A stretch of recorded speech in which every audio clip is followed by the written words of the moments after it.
Assalamu alaikum rahmatullah. Inshallah, today we will be talking about the settings of SureHajj. So why do we start with the settings? Why don't we start with Hajj or Umrah? I know all of you are excited to go right away and start making quotations and applications and accept clients and add hotel prices and all these beautiful things that we do under Umrah and under Hajj.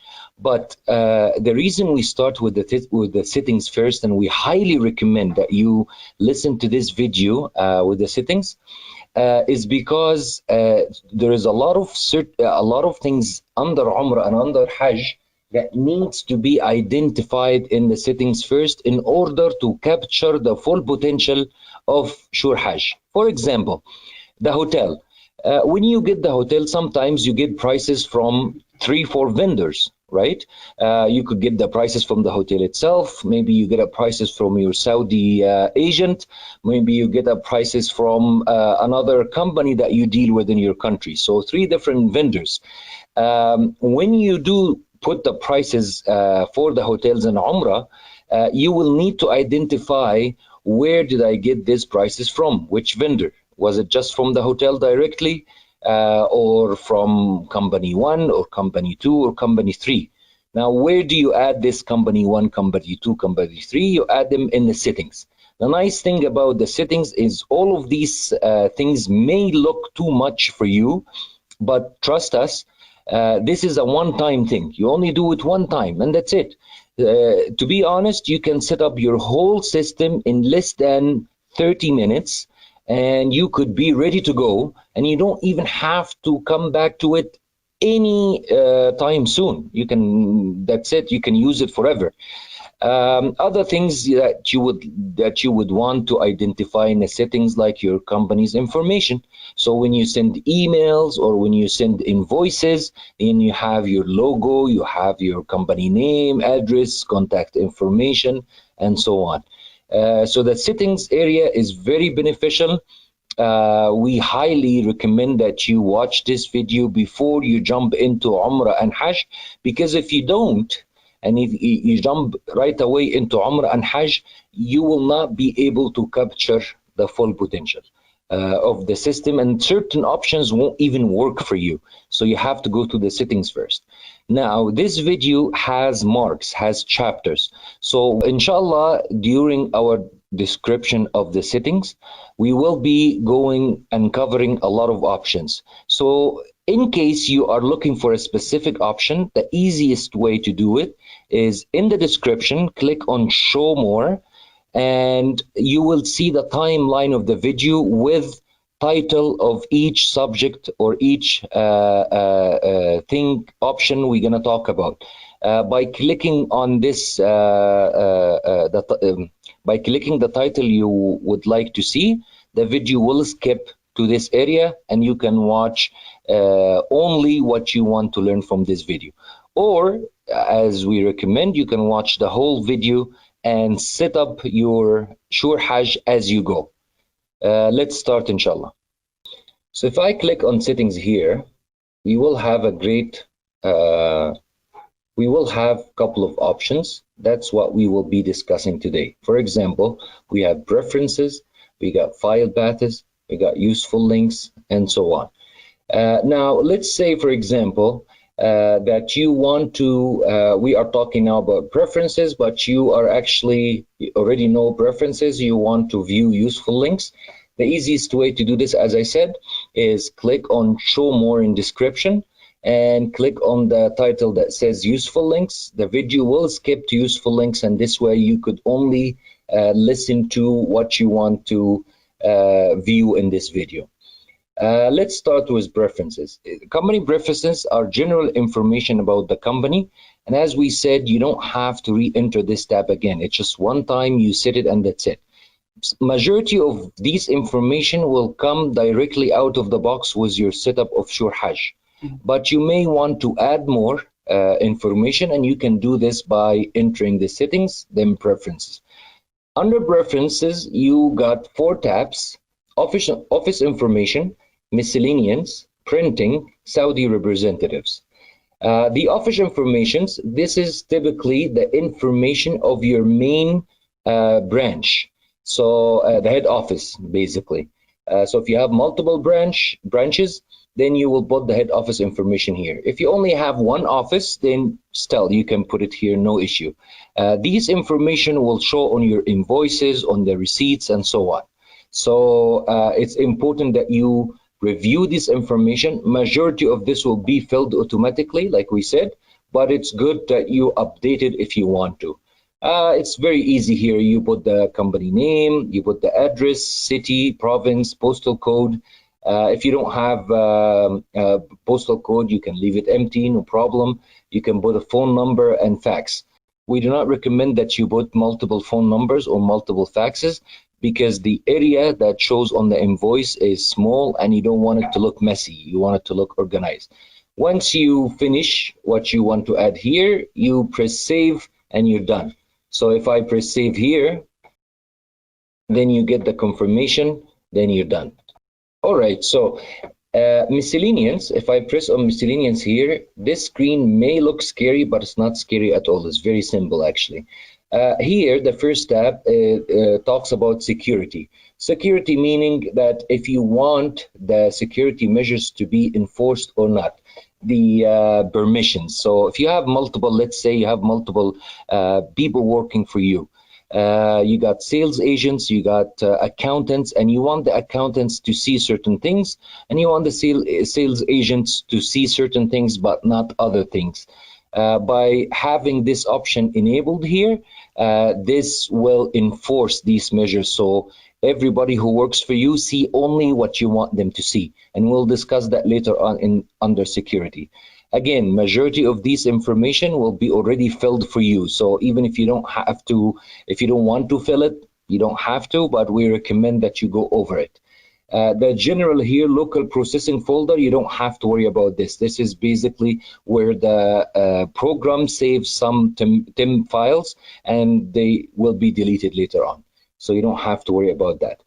Here, this is a Hajj on Soft company. For those who deal with Hajj on Soft and they want to continue dealing with Hajj on Soft, you can basically speak to the owner, Mr. Ayman, and get your own code, your own company code, and enter it here. So that creates the link between SureHajj and Hajj on Soft. So when you scan your documents in SureHajj, you, with one click, everything is sent to Hajj on Soft. You don't have to redo it again. So it's a beautiful, great idea that we recommend if you're using Hajj on Soft. This option here, Umrah backward compatible, that's actually for existing users of SureHajj who uses an older version and they are happy with the older version, they don't want the new features.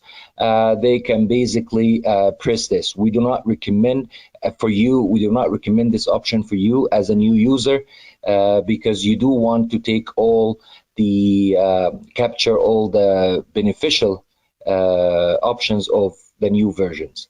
Now, under accounting, system currency symbol. So you can put the symbol that you want the system to use. We put a dollar sign here. If you are in Saudi Arabia, you can put SAR. If you are in Egypt, you can put pound. If you are in Europe, you can put pound or euro. Whatever symbol that you want the system to use, you can put it here. Under here, there's a Umrah code validation period. So here, basically, what this is the number of days you allow your Umrah code to be valid. So when you code someone, one of your clients, you give them what, 24 hours? You give them 1 day, 2 days, 3 days. You can write it here. Obviously, it goes by days. It doesn't go by hours. So if it's 24 hour, if it's less than 24 hour, then you can leave that empty, 0. So that means the code is not going to be valid. It's just a one-time code and that's it. It can change it anytime. Hajj installments reminder period and Hajj installments overdue period, that actually goes for Hajj and for Umrah groups.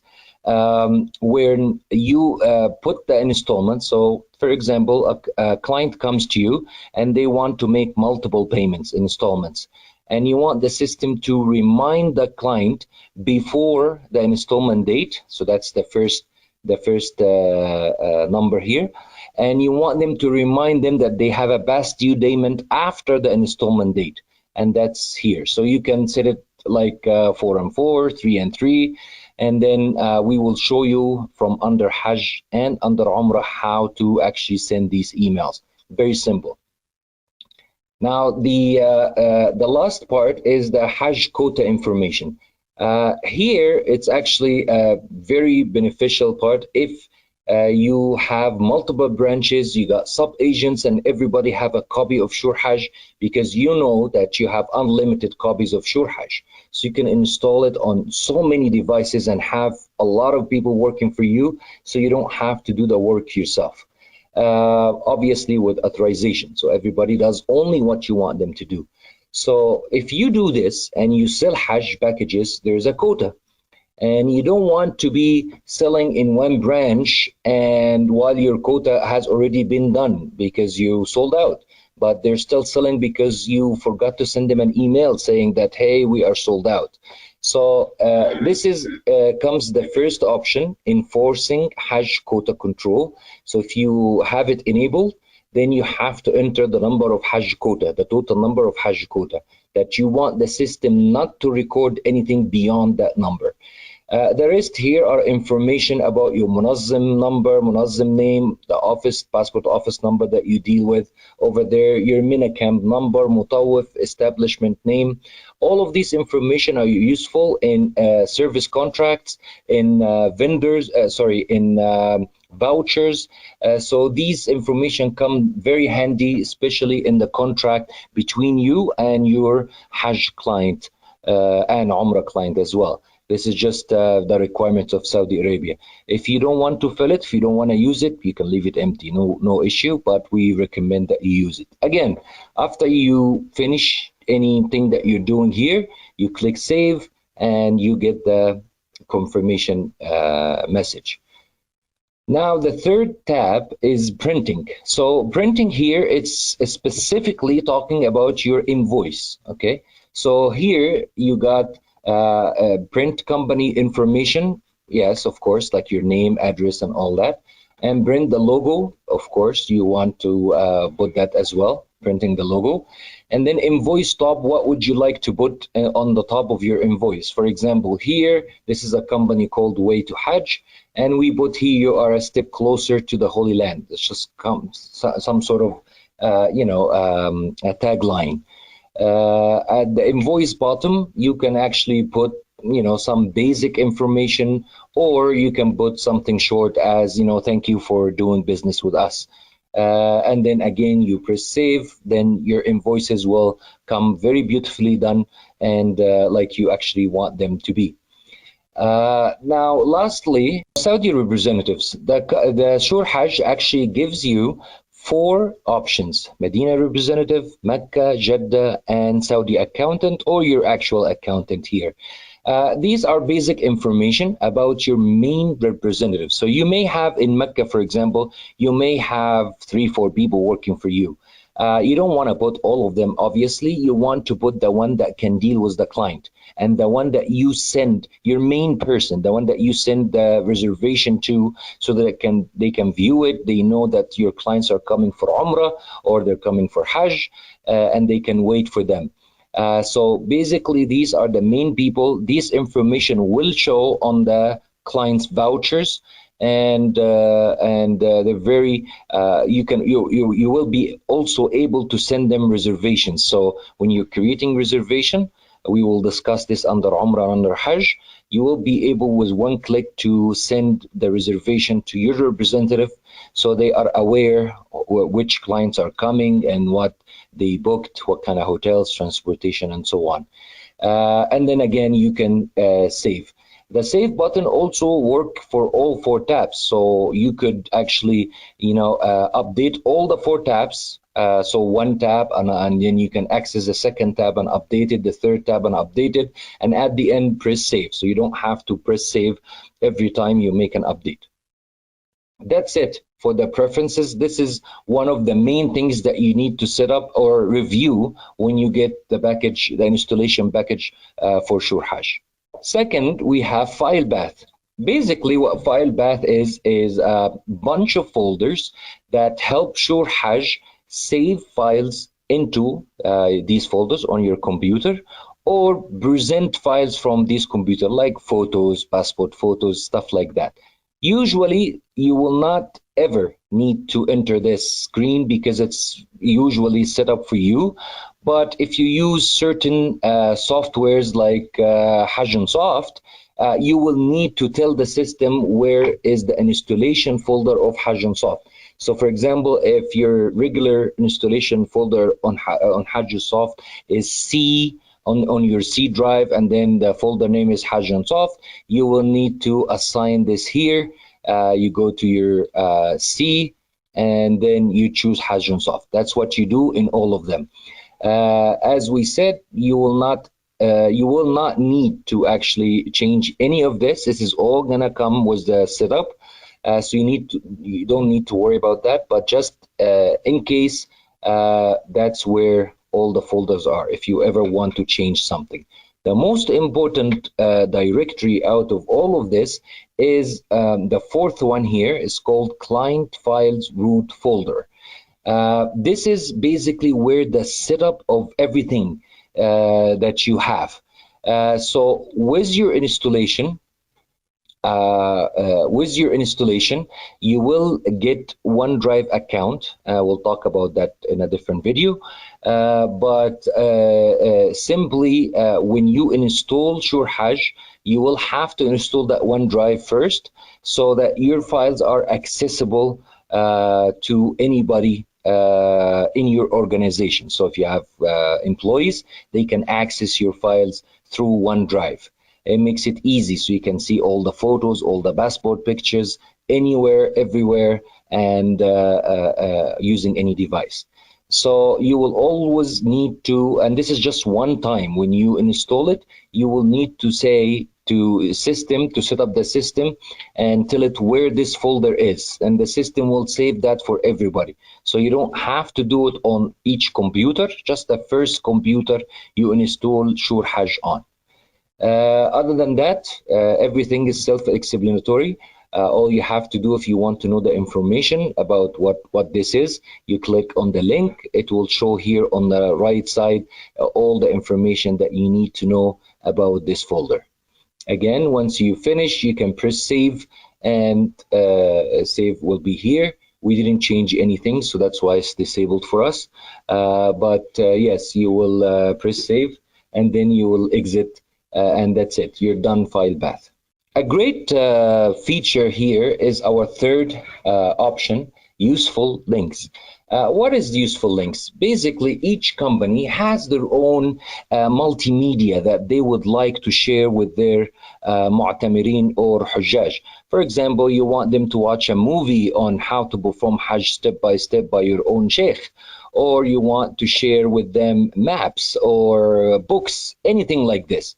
So basically, SureHajj gives you that option. You can set up these materials, and then when the clients enter their online portal, which we will be explaining in details later on in a different video, they will see under useful links, they will see all the links here, and they can actually view this file. So you don't have to manually send your each group or each person these materials. They can actually sign in and just watch it. And that's one of the great features of SureHajj.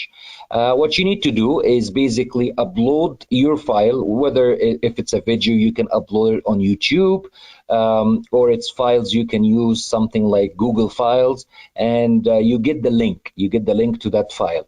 And all you need to do here is you press new, and then you give it a name. So that name is actually for you, not for the clients.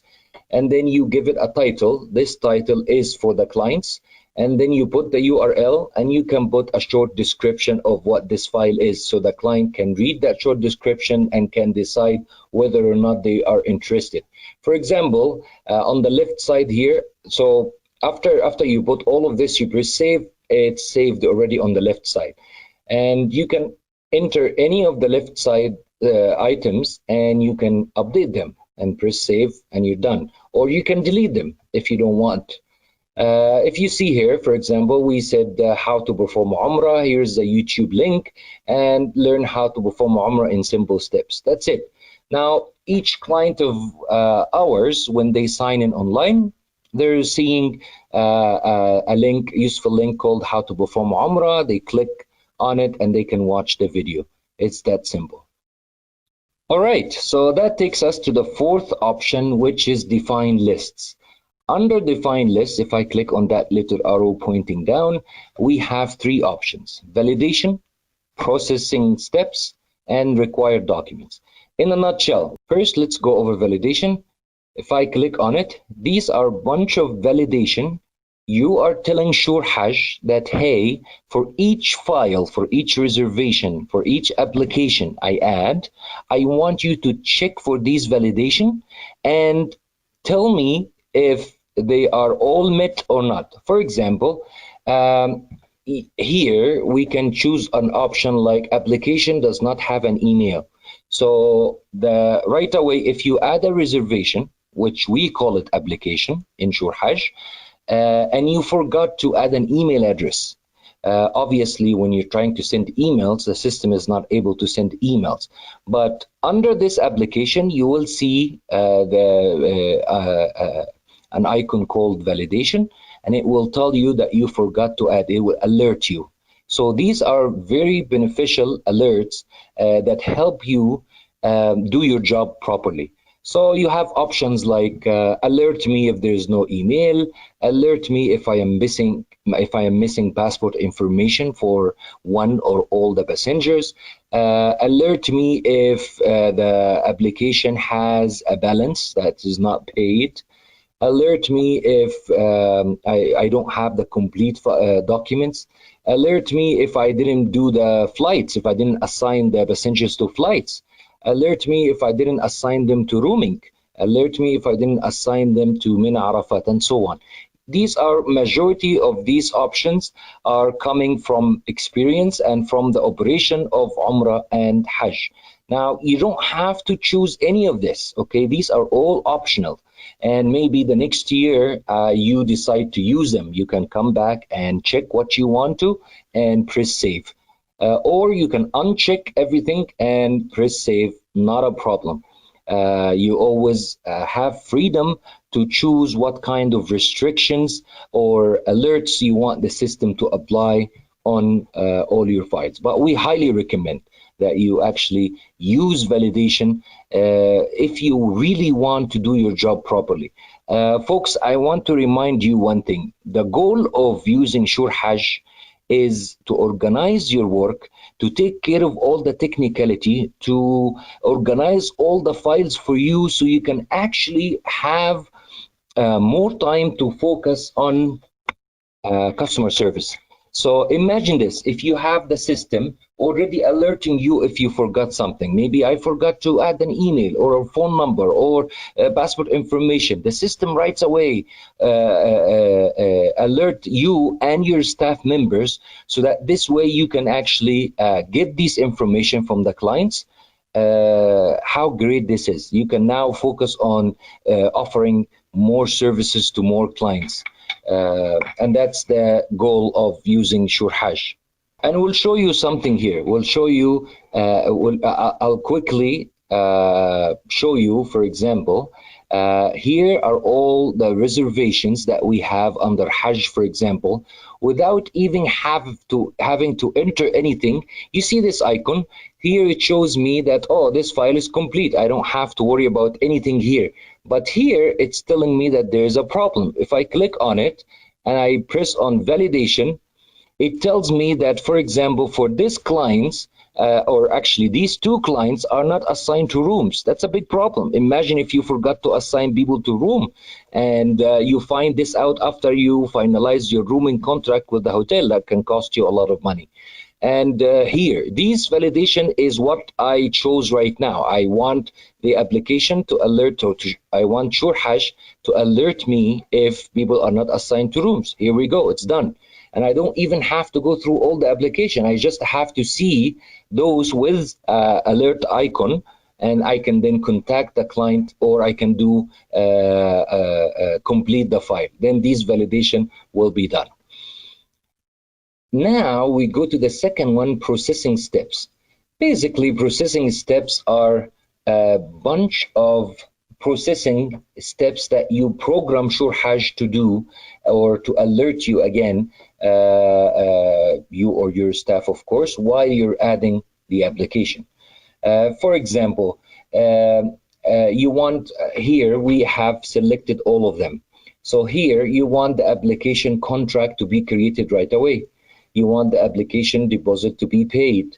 Here, when you're processing passengers, you want the passport pictures to be delivered, document complete, applied for visa. When you check all of this, SureHajj automatically process your file as you add them and check for these things. If any of them is not met, again, it alerts you. And if they are all met, you get the check mark that, you know, this file is great. You don't have to worry about anything. Now, also, this is beneficial when the clients, they sign in their online portal, and they can see the update with their files automatically. So, for example, they can see that you applied for a visa. They can see that, oh, their visa is granted. They can see that they are assigned to rooming, and they can view who is staying with the room with them, and know exactly that if there's anything wrong, and they can alert you for it, and so on. So this actually saves you a lot of time. Guys, as we talked about, without doing this, without setting the validation, without setting these processing steps, when you actually start adding reservations or applications, as we call it, in Umrah and in Hajj, you don't take advantage of any of this. It becomes useless to you.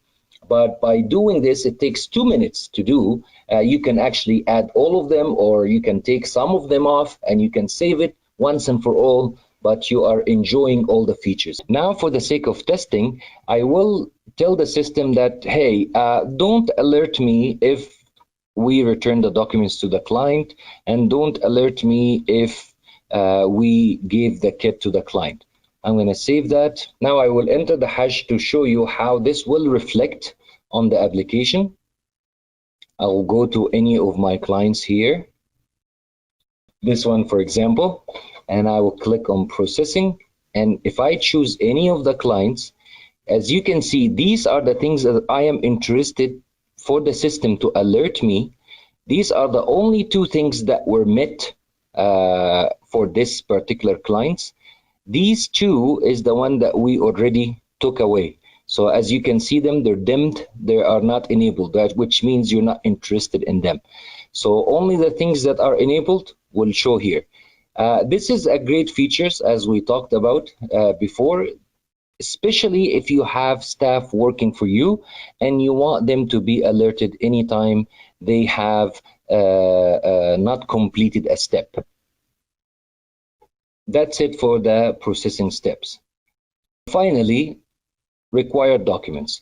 Required documents is very simple. You will get a list with your installation for SureHajj, but you can actually alternate. You can update this list, or you can completely enter a new one. That's completely up to you. So here we tell the system what is required, what kind of documents do we require from clients, and whether it's for Umrah or for Hajj. As you can see here, for example, Hajj visa application, and it says here season both. Actually, that's wrong. So we want to change that. So I come here, I click on it, I come here and choose no, this is only for Hajj, and I press save. Right away it changed to H, which means Hajj. 2 passport photos. Here we go. It says both. Yes, we require this for Umrah and for Hajj. Now here, the third tab here, you can choose if it is required document or not. So you can add all the documents that you can think of, and you can flag it as required or not required, optional, for example. So for example, I will make a new one here. If I click new and I say PCR for COVID-19, and I can press here required or not. I'm going to require it. I'm going to say both. It's for Hajj and for Umrah. If I click save, here we go. Now, when I'm creating a new reservation, this will be one of the requirements. That's very nice because you don't have to type it for each client. You can just, for each client, you go inside the file and you can specify what you need from them from within these documents. So, for example, if you have a guy, you don't need a marriage certificate for a guy, for example, because he doesn't need a mahram. So you can waive that option because you don't need it. For example, if you don't collect the original passport, you just need a copy, you can specify that you need a copy. We'll show you all of this when we actually talk about Umrah and Hajj. But that's for it. Again, it's one-time use. You can only set it one time. Without doing it in the settings, this option becomes useless to you in Umrah and in Hajj, which means you don't capture really the value of using all the options in SureHajj. And it is as simple as that. Already you're going to have a set of documents. You can change it if you want to, or you can add new. That's it for the required documents, and that concludes the define list option. All right, now we will be speaking about emails settings. Now, just a quick note, without explaining this email settings, there is no way you'll be able to send emails in Umrah and Hajj. Simple as that. And so that's how that settings is very important. We go through it, and again, you do it once and you don't have to redo it again unless you want to update something. So here in this screen, we have a menu, which I'll explain in a second, and then we have a list here on the right. We have a body here in the middle, and then a list of fields here, which I will explain this in a second. But the first option is to configure. So when you first get SureHajj and install it, you need to come here to email settings and press on configure, and you need to put the information of your email address. So if you use Gmail, Gmail has a security option which is completely explained how to do it in the help. So any screen that you enter it, you will see, as you can see here, there's always help. You click on the help, you'll see a video explaining step by step how to configure this screen or what to do in this screen. But here, these are the SMTP server of Gmail. This is the port. These are all given by your email provider. So if you ask your email provider, that's what you will get from them. Here, you actually put the email which will be used to send emails from SureHajj by default without having to have customized emails. Now, if you have agents working for you and you want them to send from their own emails, they have to use Outlook. So they have to open Outlook and keep it open, and then the SureHajj will automatically choose the email from Outlook and send it from their own email, not from this generic email. But if you want to keep a tab, if you want to keep track of how many emails are sent, when are these emails sent, the history of these emails and the communication with clients, that's what you have to do. You have to have one email that all the emails from SureHajj go from. And that's where you configure it. You put your email address, your password, and these settings, and then you press save, you're done. So that's the most important part. Here on the left side, these are a bunch of templates, email templates that come directly from SureHajj. You can add to it, you can modify it, you can update it, no problem. What are the emails templates? These emails are here. If I click on this one, for example, this is it shows you the name of the template. It shows you the subject of your email, so that's what the client is going to see. And this is the body. This is what's written inside. this email. The body is a regular text which you can write, plus placeholders that comes from the left side here. Placeholder like what? So plus placeholder that come from the right side here. Placeholder like what? Like application name. So for example, when you're sending emails, SureHajj has two different ways of sending emails. You can send one client an email, or you can send a bunch of clients. Let's say you want to email all of your group members the same email, a welcome email, or receipt email, or an email explaining what they booked with you. These are all placeholders that you can choose from the right side here, and SureHajj will customize it automatically for each application, for each reservation. So a person named Ahmed, his name is gonna show Ahmed, it's not gonna show Muhammad. So if you have Ahmed, Muhammad, Ali, 3 emails will be sent. Ahmed will receive Ahmed, Muhammad will receive Muhammad, Ali will receive Ali, for example. And we will show you now how to choose these placeholders. So now this is the body. Here you can define that this email, you want this template for Hajj only, or you want this template for Umrah only, or you want the templates for both. So this way, when you are under Umrah, you will see only the Umrah emails, and when you're under Hajj, you'll see only the Hajj emails. This option right here, email enabled, basically you can define so many templates, but you only have bunch enabled. Enabled means that people can use it. Unenabled, it will not even appear. So if I check this to be unenabled, then this welcome Hajj email is not gonna even show in the template list that I can choose under Hajj. And here we go, I'm gonna leave it enabled so we can do the test on it, inshallah. So let's say we want to update this, or you can make a new one by pressing new, of course, and you can type it. So I'm gonna delete everything here, and I'm gonna make it very simple. I'm gonna say dear, and I would like to put the application name.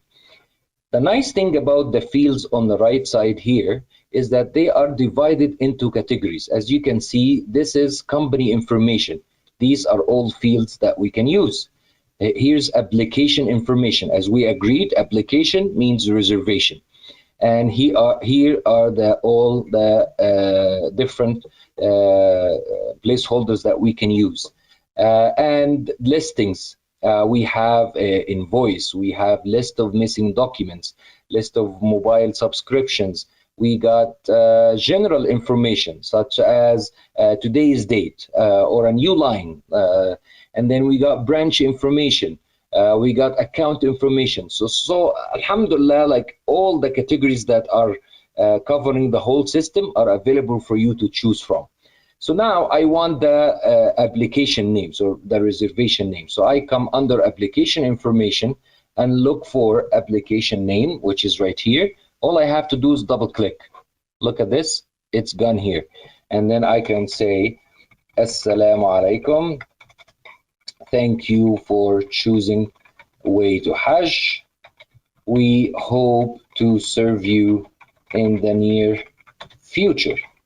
And I would also want to say, please see your invoice below. Feel free to contact us about arranging payments. And here I would like to put the invoice. So again, I'm gonna go under listings and I'm gonna choose invoice. I'm gonna double click on it. Here we go. It shows an invoice. And here I'm gonna close this with company name. I want to put the company name so as a signature. So I will put company name. Here we go. So the company name here. Now I really like this. I think it looks good. So I'm going to save it. Here we go. Saved successful. Now I can call this Hajj email under Hajj, and we can see how it's going to look like. So here, let's do that example.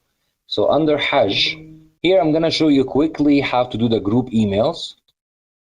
So I choose that program and I say show list. Now it's showing me a list of all the reservations that we have under this program. Each reservation can have one or more people, of course, but it's always by reservation, which is called applications. So now I can choose the email that I want to send. I can view it here. It will show you how it look like.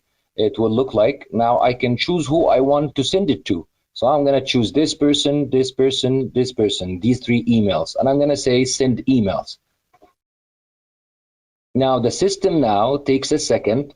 It makes an email to each of these three people, customized with their own files, with their own information.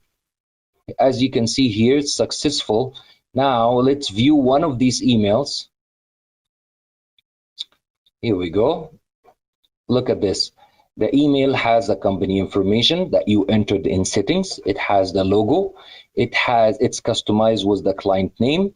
And it's saying, Assalamu alaikum, thank you for choosing Hajj, blah, blah, blah. Here's your invoice. It's giving him the invoice with all the things he booked with us. And it's saying here, thank you for using Way to Hajj. And the name of the company comes here like we chose.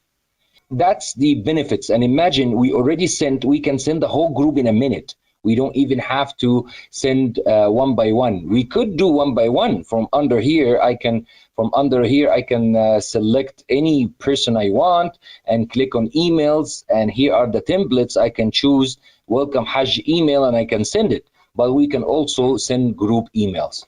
So without knowing how to set up this, there is no way we can actually enjoy this feature in Hajj or in Umrah. So emails could be, the templates could be something like Umrah quotation. Here we go. We already have Umrah quotation for you. We have Hajj quotation. We think that we included every single email you may use. You may need to modify it. You may need to add certain things to it. That's no problem. For example, we just had a client who wanted to add the terms and condition to their invoice. So here under Umrah invoice, if I look for invoice right here, and before Jazakumullah khair, I can write here basic terms and conditions, and then I can type first condition, second conditions, and so on. I can type this, or you can copy and paste it from your Word file, from your website. Once you're done, I can save it. Now, every time I'm sending the invoice, under the invoice, it will show the basic terms and condition. If you have some knowledge about HTML, luckily, this field takes HTML as well. So if I want to make this bold, I can do something like this, strong, and then here I can close the field. Now, when the client receives this email, this word, basic terms and condition, will show in bold. So if you have some knowledge about that, you can do it, or otherwise you can have someone who is maybe your website developer or something do it for you. As you can see, this is all you need to know about emails. You don't need anything else about emails. It's very simple. You can go through all the placeholders here, choose anything you want by double click on it. It enters here. And if you needed any further explanation, you can always click on the help. The help will open a detailed video explaining to you every single thing in this screen. And that's the nice thing about SureHajj, that in each big screen like this, you will always find the help button. You click on it, it goes through details of every single thing. And that's it. That's it for emails. Now, enable accounting. So I'll explain this in a second, but before, I want to differentiate between basic accounting functions and advanced accounting functions. This button here enables the advanced accounting function. What is the difference between basic and advanced? Basic accounting would be like putting prices for your packages, adding clients. The system will automatically do the calculation for you, like how much they owe you. You can do discount, refund, installments. You could receive payment. You could all of these are basic account functions, and they come automatically enabled. You don't need to worry about that. all the expenses, everything. All of these are already enabled in the system. You don't have to worry about it. Now, the advanced accounting meaning to link all of this to accounts. So as we all know, companies, they have in and out. In and out has to go direction. For example, if you buy a room from Movenpick directly, Movenpick here becomes the vendor, okay? And what you want the system to do is to keep track of how much you budgeted, how much you quoted your client for that room, and how much you actually paid for that room. And then they minus this from this to give you if you made profit or loss per room.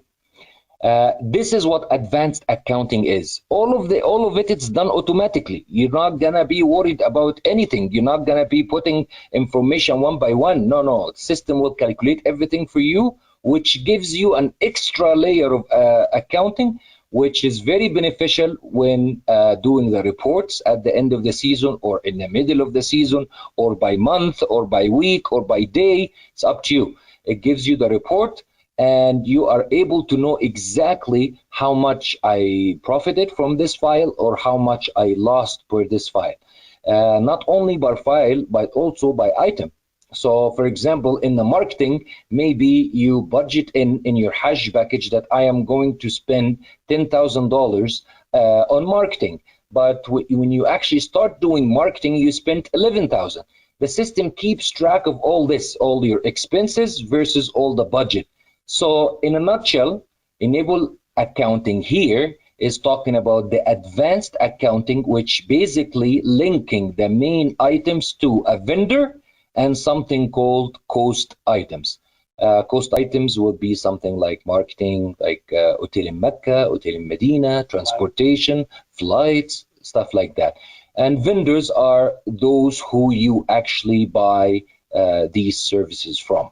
So if you click on enable accounting, really all you have to do is you come here and you press enable accounting, and the system will does that very simply. It takes only a minute when you starting the SureHajj. So when you get your SureHajj and you do the first installation, you can come here and you can press enable accounting. It will do it simply for you. Let's say that you are an existing customer of SureHajj and you are not using this advanced accounting. You can also come to this screen and enable it, or you can actually start with the basic one, and then after a year, after you get very familiar and very comfortable with SureHajj, you want to add that extra layer, you'll come here and add it. Now, just something to note, if you can see here, these are the options that are affected by the advanced accounting. Those that have the check mark means that they are good to go. They don't need your attention. So for example, if I click on expenses here, it will show me that these are the expenses items and they are already linked to a cost items, so I don't need to do anything about it. But for example, if I click on the service which doesn't have a check mark, it shows me here that I have these services, but I didn't link it yet to a cost item or a vendor. So basically I have to do this in order to enable the accounting. So that's why I say it's easier, and it's easier to do it in the beginning, because this way you don't have to come and redo all of this. In the beginning, the system is empty, right? You didn't put any services yet, you didn't put any hotels yet. So in the beginning, it's empty, easier, you can do it, it takes a second. But it's also available for you afterwards. One thing to note here, that once you enable accounting, you cannot disable it. So once you enable the advanced accounting, anytime you're adding a transportation, a flight, a hotel, meals, services, anything you're adding, it will ask you for these two things, the cost item and the vendors. And we'll talk in details about cost items in this video later on. We have a whole screen for it that we will explain it to you. But that's basically it. Once you save this and all of them have check marks, you will see the button. It will be available, enabled, so you can click on it and that's it. You have your accounting enabled. One last thing before we move on from this screen. If you click on vendors here, you're able to add more vendors so that you can link the expenses or the service to. For example, if I come here and add Hilton here, and for example, I can put email or phone number. That's not important, but at least I put that the vendor is Hilton. Obviously, later on when you enter the vendor screen, it is very important to at least identify an email, because we will show you this when we talk about Umrah. One of the option is to email the service request, like accommodation request, transportation request, flight request, to the vendors automatically. SureHajj does that for you. You don't have to actually manually do it. So without an email, how we can do this, right? But for the time being, what we want to do here is we want to link those missing services. For example, we want to link it to a vendor. So here I'll add the vendor, I'll press save. It's saved already. So if I click on service, I go here and I find it Hilton, and I can choose the cost item as well.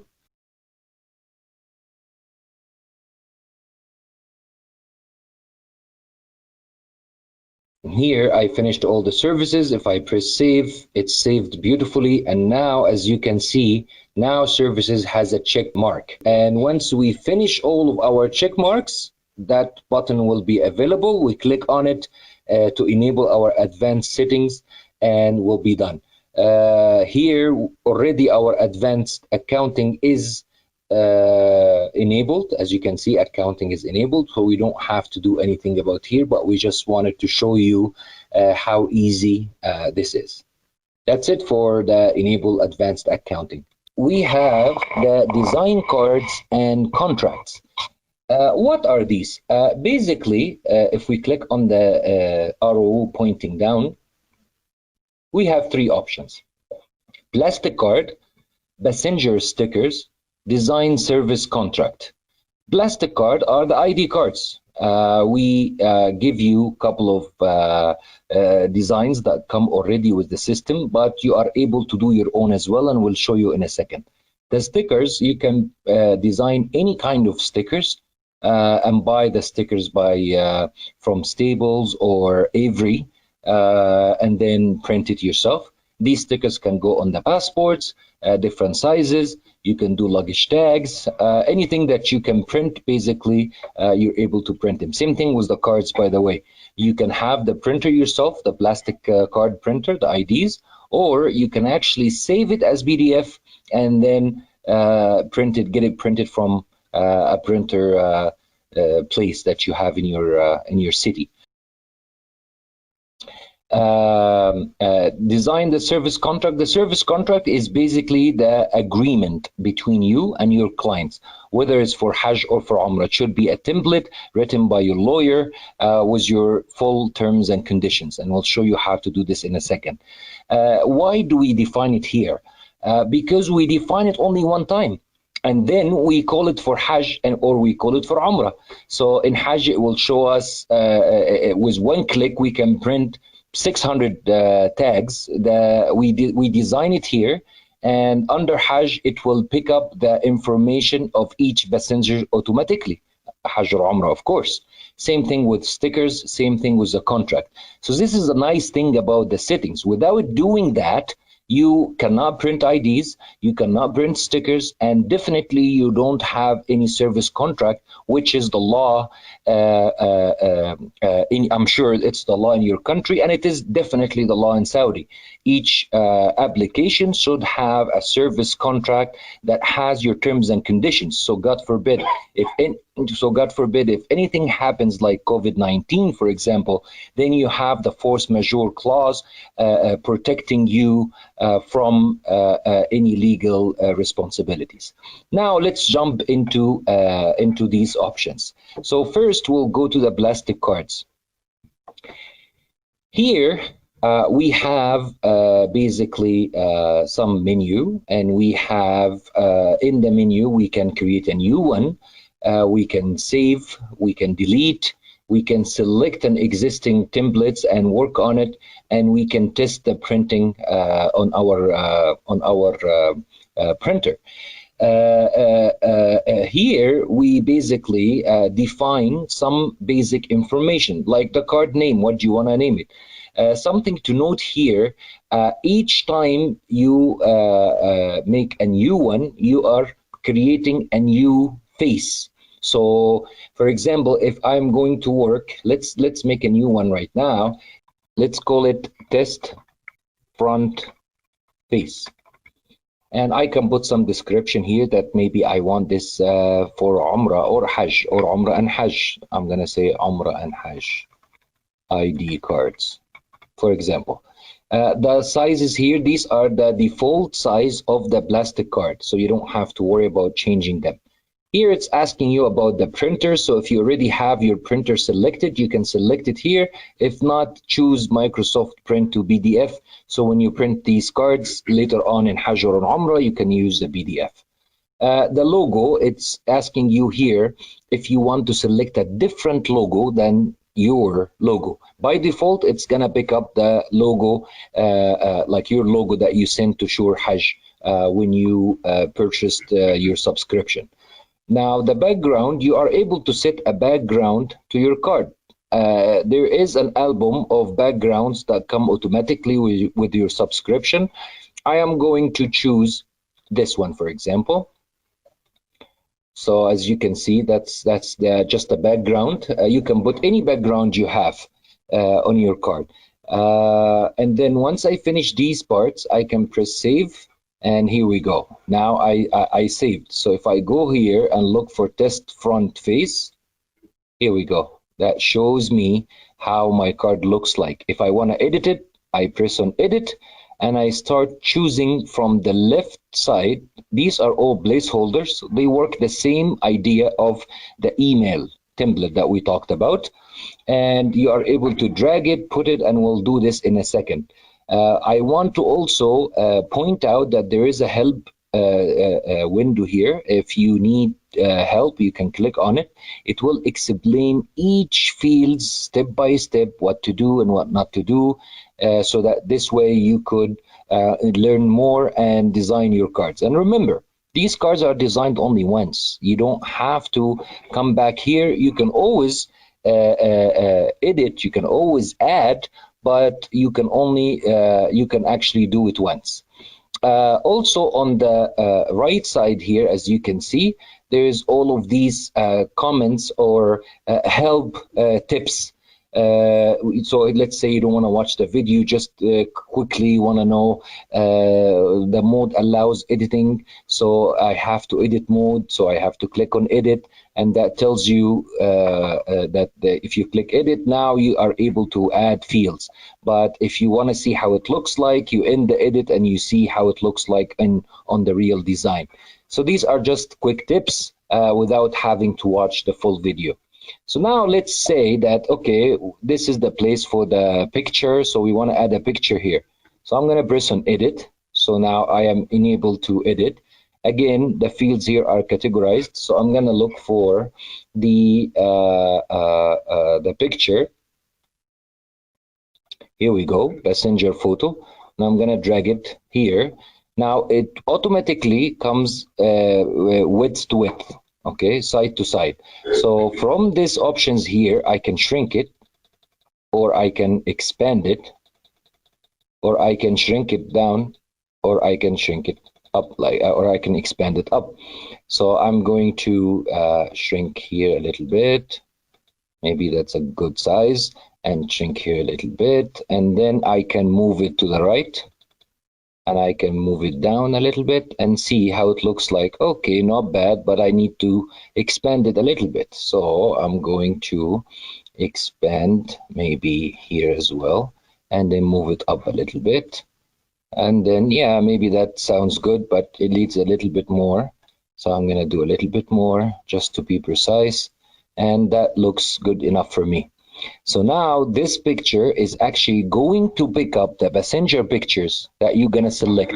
So we have the option, and we'll show you that in a second, where you can, again, by package, you can select one passenger or you can select all passengers, and it will pick up all of this information automatically for you. Now I'm going to press on edit again. I want to add, for example, passenger name. So I'm going to drag this so it comes here, and I'm going to bring it down. Maybe I want it here, and then maybe I would like this color to be yellow. So I want it to look yellow, and I want it bold. Now if I click on edit, here we go, passenger name. It looks nice, clear enough. Passenger can read it, I can read it, no problem. Maybe we want to add the visa number as a barcode. So I'm going to, or I can bring this here. Again, I'm gonna go down and maybe shrink it a little bit, move it to the right. And now if I look, it's gonna look something like that. And maybe I want to add nationality. Again, I can take it here and then bring it down. And I can say I want this to be cyan, and I can center it to left, and I can make it bold. Now if I click, now see it's showing cyan, and it's already to the left. And now if I want to enter the company logo, so I can bring the company logo here, and as you can see, it picked it up automatically. That's the same logo we sent to SureHajj. And I'm going to shrink it, and I'm going to bring it down, and I want it to be in the center. Now if I look at it, okay, that looks good for me. And of course you have a lot of other information. So you have the MUFA number, the bus, passenger bus, you got passenger passport number, you got passenger name with no title, so no Mr. or Mrs. You got passenger unique ID. So SureHajj creates an automatic ID for each passenger that is not duplicated. So you can use this to scan. So you can actually have this ID and use it to look for something if you ever use that. You got the address, you got the phone number, you got the package name, or maybe you want to put something that actually edit something. So maybe if I click on fixed text, I have to press edit first, and if I bring fixed text, it's giving me the option to write what I want. I can write something like emergency contact, and I can say, well, I want this font to be smaller. So here we go. See, I'm making it smaller, and I can do this to the left, and I can make it bold. I can do whatever I want. It's very nice feature that you can select, and it will always look very nice. And once you finish, you can press save. It will save it automatically for you. Now, some people, they only do one side. That's fine. That's okay. You do the one side and then done. But other people, they do one side. They do both sides, front and back. So if I want to do the back here, I'll go new and name it back, design it, and then come back to this, to the front, and choose. So you see here, there's option print front and back. So I'm going to choose that option, and I'm going to select from my IDs which one is the back. So right now we have a couple of backs here. I'm going to choose this one, for example. As you can see, it's already designed for me. And now this will be the front, this will be the back for each passenger. Okay, so for the sake of this, I'm just going to remove this emergency so it doesn't look bad for us. And I will also make nationality, I will center that. So for the sake of testing, we have now the front, we have now the back. I'm going to hit save. Now I'll show you quickly how is this going to be very useful for us. So if I go to Hajj again, for example, in Hajj and in Umrah, I can do printing. Under printing, I can choose that I want to print ID cards. Here, it tells me which card do you want to do. We want to do the test. As you can see here, the card right away showed up, front and back, and we have here a message saying that the printer we chose is not defined because I don't have my printer connected, of course. So I'm going to say okay for now. Now I can choose any package I want, and I can say show list. Here, these are the list of passengers under this package. If I choose this person, note how the name changed. For example, if I choose this person, this person, this person, see now the pictures are changing, the name are changing, and the code are changing. So you see, I don't have to actually type any of these for each. I can select all of them, or I can select some of them like this, and I can say, okay, for these people, I want to print the cards. And now, right now, the print cards, of course, is disabled because the printer is not correct. But if we correct the printer, this one will be enabled. So let's actually do that quickly. That's a good exercise. So I'm going to exit Hajj for now. I'm going to come back here, and I'm going to choose the printer. You see, we didn't choose any printer. So computer SureHajj is saying, okay, which one do you want to use to print? So now I'm going to use Adobe PDF, for example. And I'm going to click Save. Very good. Now, if I go back to Hajj, printing, print ID cards, and I choose I want to print this, you see there's no error anymore. And here's the front, here's the back. That's really good. And here is the package I want to show the list, and I'm gonna go for this for these two, for example. I can select both of them, and I can say, okay, now print the cards for me. Now it's telling me because I chose PDF, right? So I'm going to save it to my desktop and say, for example, IDs, and I'll save that file. It's creating the file for me, assuming that I don't have the ID printer. If I do, it will send it automatically to the ID printer, so you can actually print it. Here we go. That's ID 2. And as you can see here, it's already saved it to me. See, each client, it's saving each client separate file. So this way you can put all of these clients. See, this is client number 2. You can put all of these clients or all of these files on USB, and then take it to your printer, and they will be able to print it for you.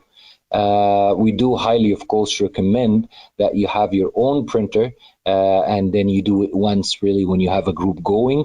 It will be great, and you can do some adjustment here. If you feel that the card is being printed a little bit to the right or a little bit to the left, you can always do the adjustment here manually. So that's basically it with respect to the plastic card.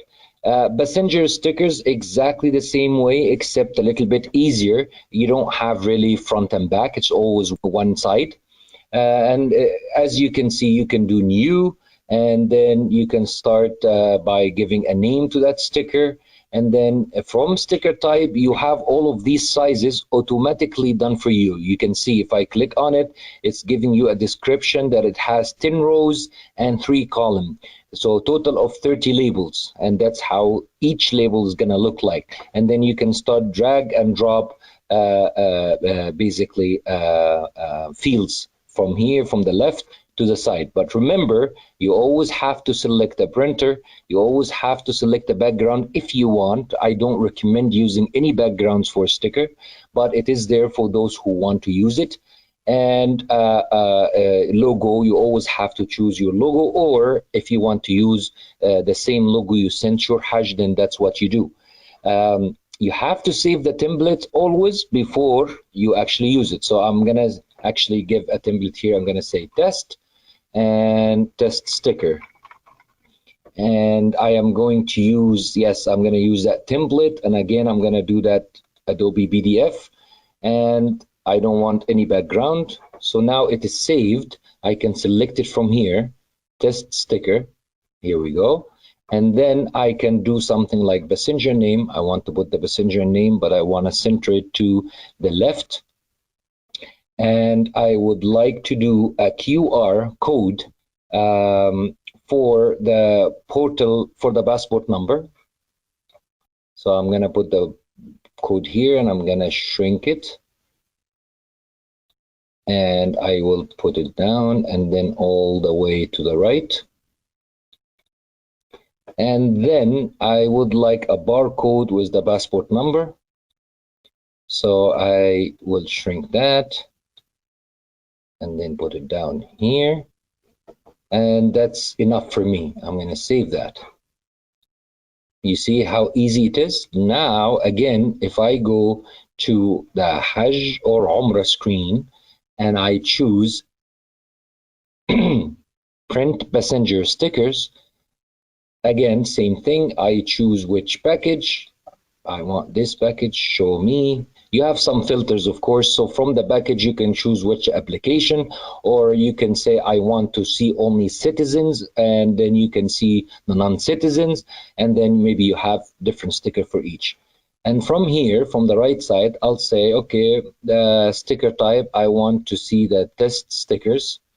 As you can see, it's showing you how it's gonna look like. And then here, the printer tray, because we selected Adobe, I will choose automatically selected.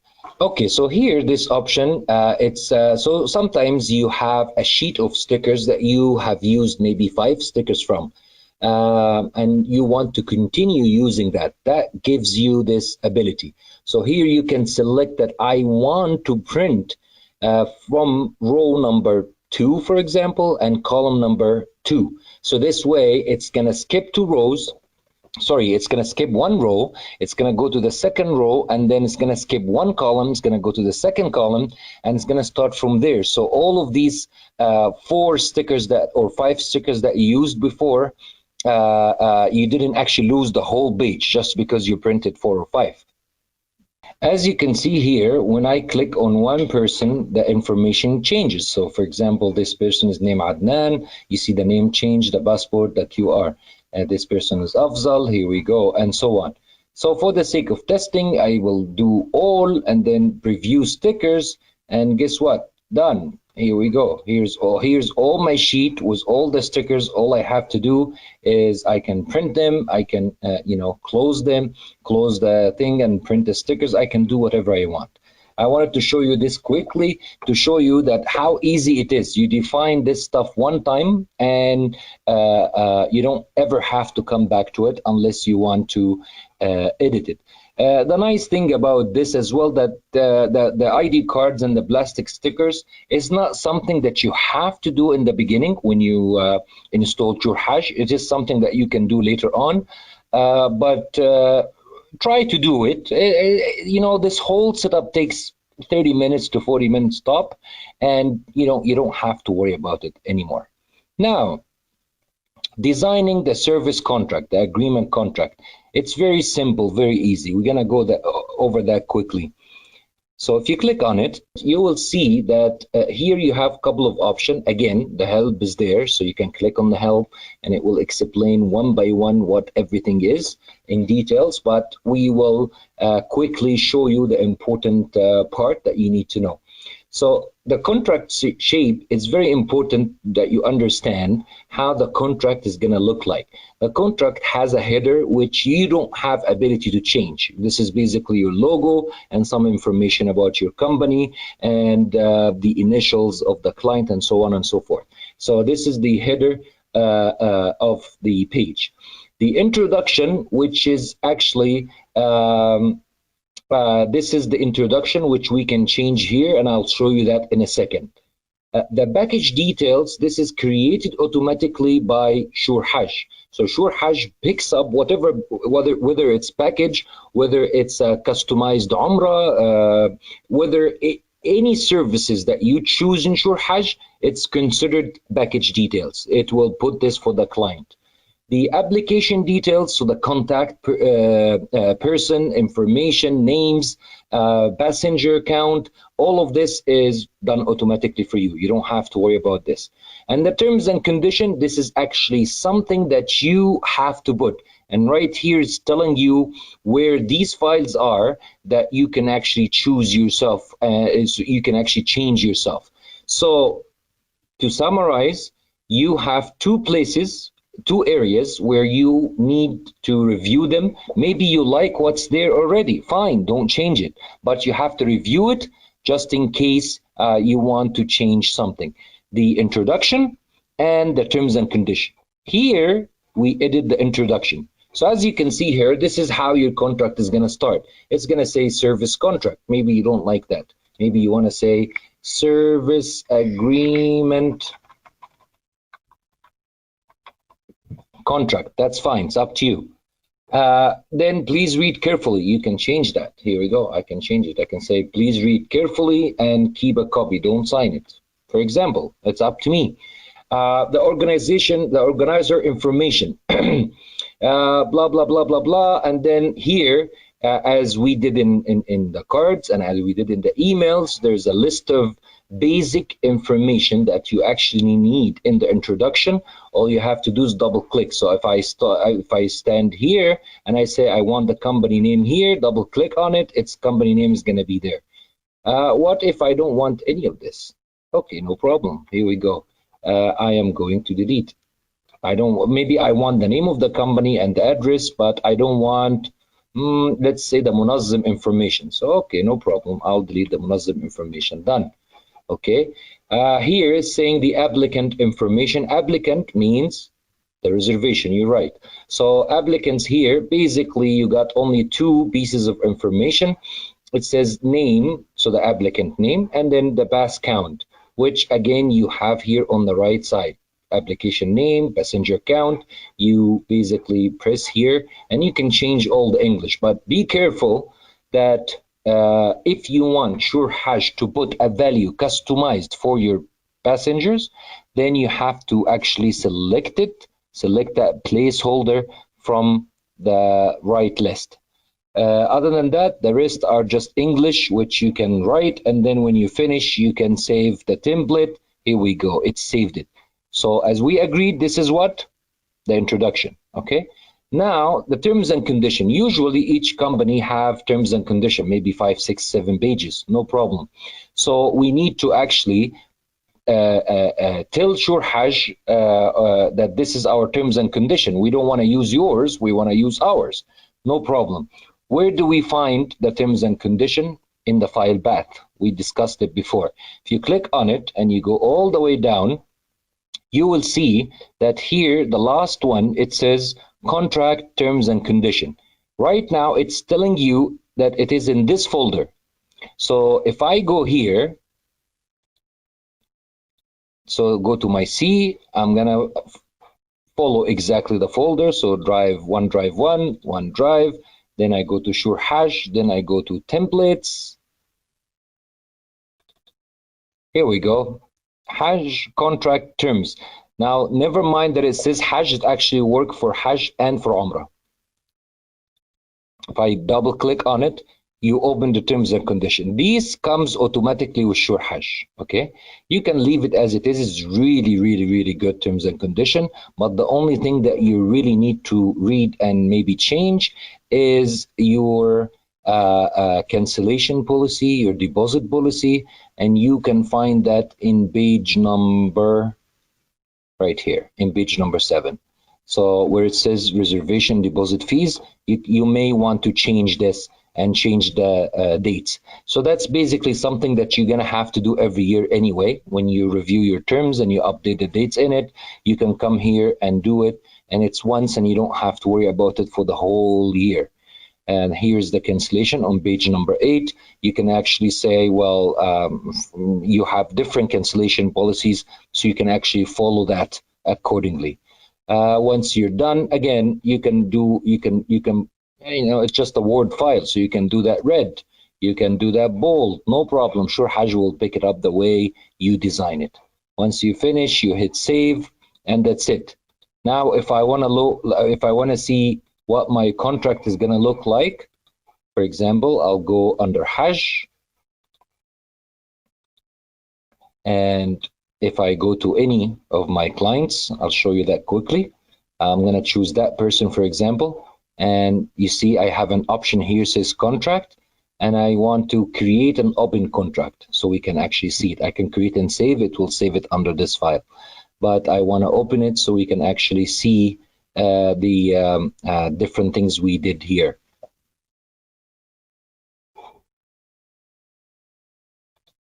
Here we go. You see the contract is made automatically. Now you see this. Here we go. It's red and bold, the same way I did it. And in the beginning, it starts with what? It starts with the introduction. And as you can see, there is no munazzam information because we removed it, right? And then after the munazzam, it comes the package information. And after the package information, it says here the contract for this person, Ahmed. That's how much they owe, the total cost. That's their address and phone number and emails. And here they booked a spot in a double room. So that's one person by himself. Here we go, the name. And it says male, adult, and one in a double room. And then the terms and conditions start. See, this is made easily for you. So when you actually, I don't want to save that, just for testing. When you actually are talking to that person on the phone, you can press on email, and with your welcome Hajj email, you can say, hey, attach the contract and send it. Then the email is sent with that contract. So without identifying this contract or designing that contract in the settings, guess what? You won't be able to use that option. And that's a beautiful option. Imagine if you are able to send each of your reservation or your applications their contracts right away. And also, if I actually said create and save contract, I want to show you quickly what this is going to happen. That under C is giving me okay that it's been saved. If I review the documents of this file, guess what? Right here it says service contract. I can download it, I can view it, I can print it, I can send it to the client. Maybe the client will actually sign this and send it back to me. I can save it here. We'll discuss this inshallah when we talk about Hajj. But you see, this is amazing. We finished already plastic cards, we finished the stickers, and we finished the contract, and that concludes the design card and contract button for us.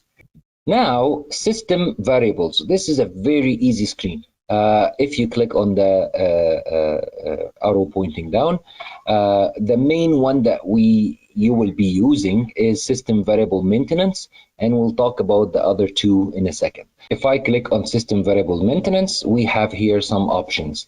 We got city, relation, language, special needs, how you heard about us, room view, international city, international hotels. So the cities usually they come automatically done for you. And as you can see here, to add a new, for example, let's say we want to add a new city that's not in the list.